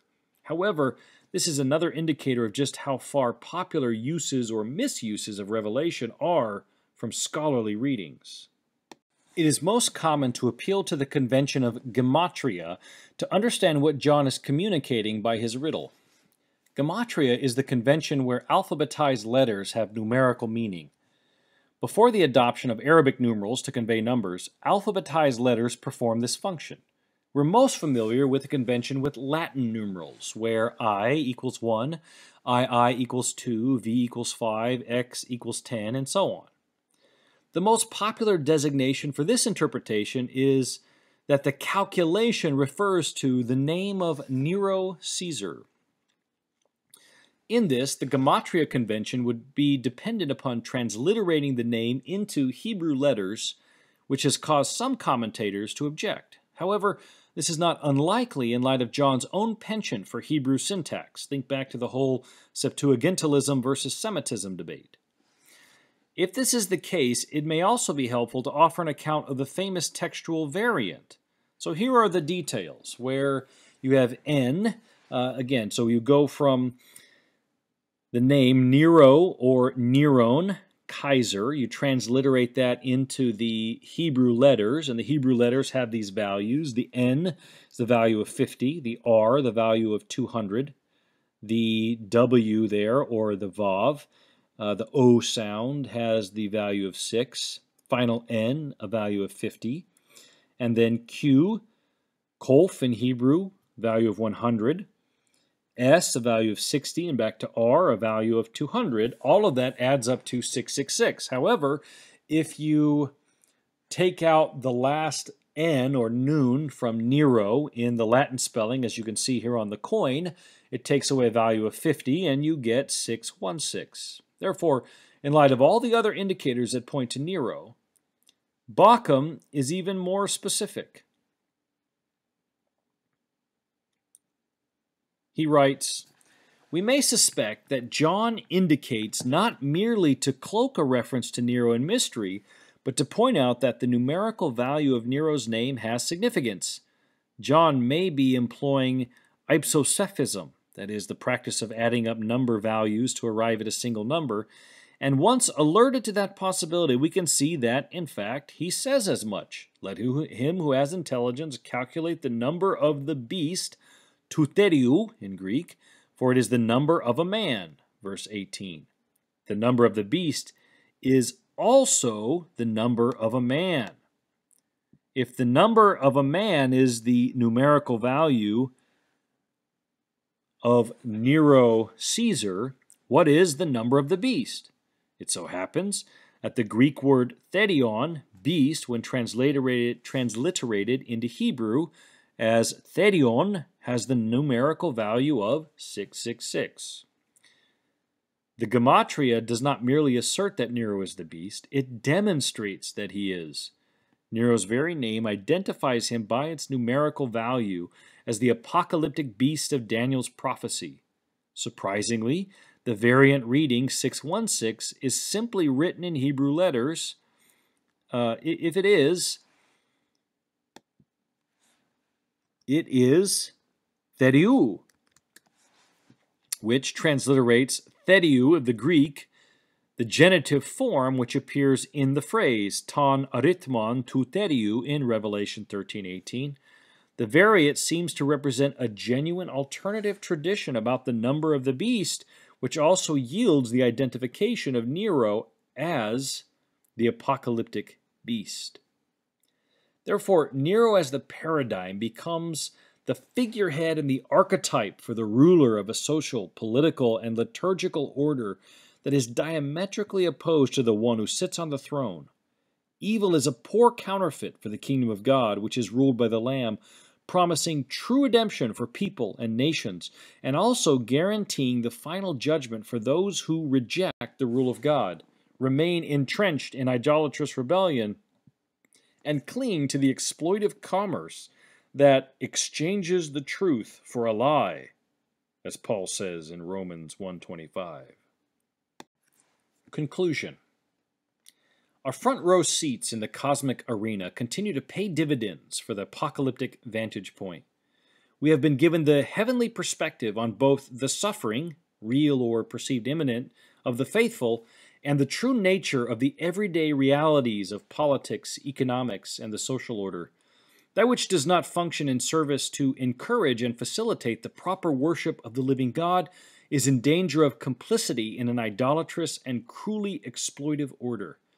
The stakes continue to be raised as we are about to see the Lamb enter the arena and planting his feet on Mount Zion, preparing to face off with the 7 heads of the beast, which are 7 mountains on which the harlot is seated. This will lead to the final showdown at the place of Harmageddon, which is a mountain that gathers forces for the great day of God Almighty. The followers of the Lamb and their rewards are contrasted with those who bought into the system of the beast. A reaping is coming, which will divide the righteous from those who will experience judgment. And so a call will ring out for faithful endurance. The battle lines have been drawn, and the audience has been located on one side or the other depending on their posture with regard to the Lamb and the beast. As we are invited to watch, we are not allowed to be mere spectators, but are drawn into the cosmic drama and are forced to choose a side. Will we be those who have ears to hear?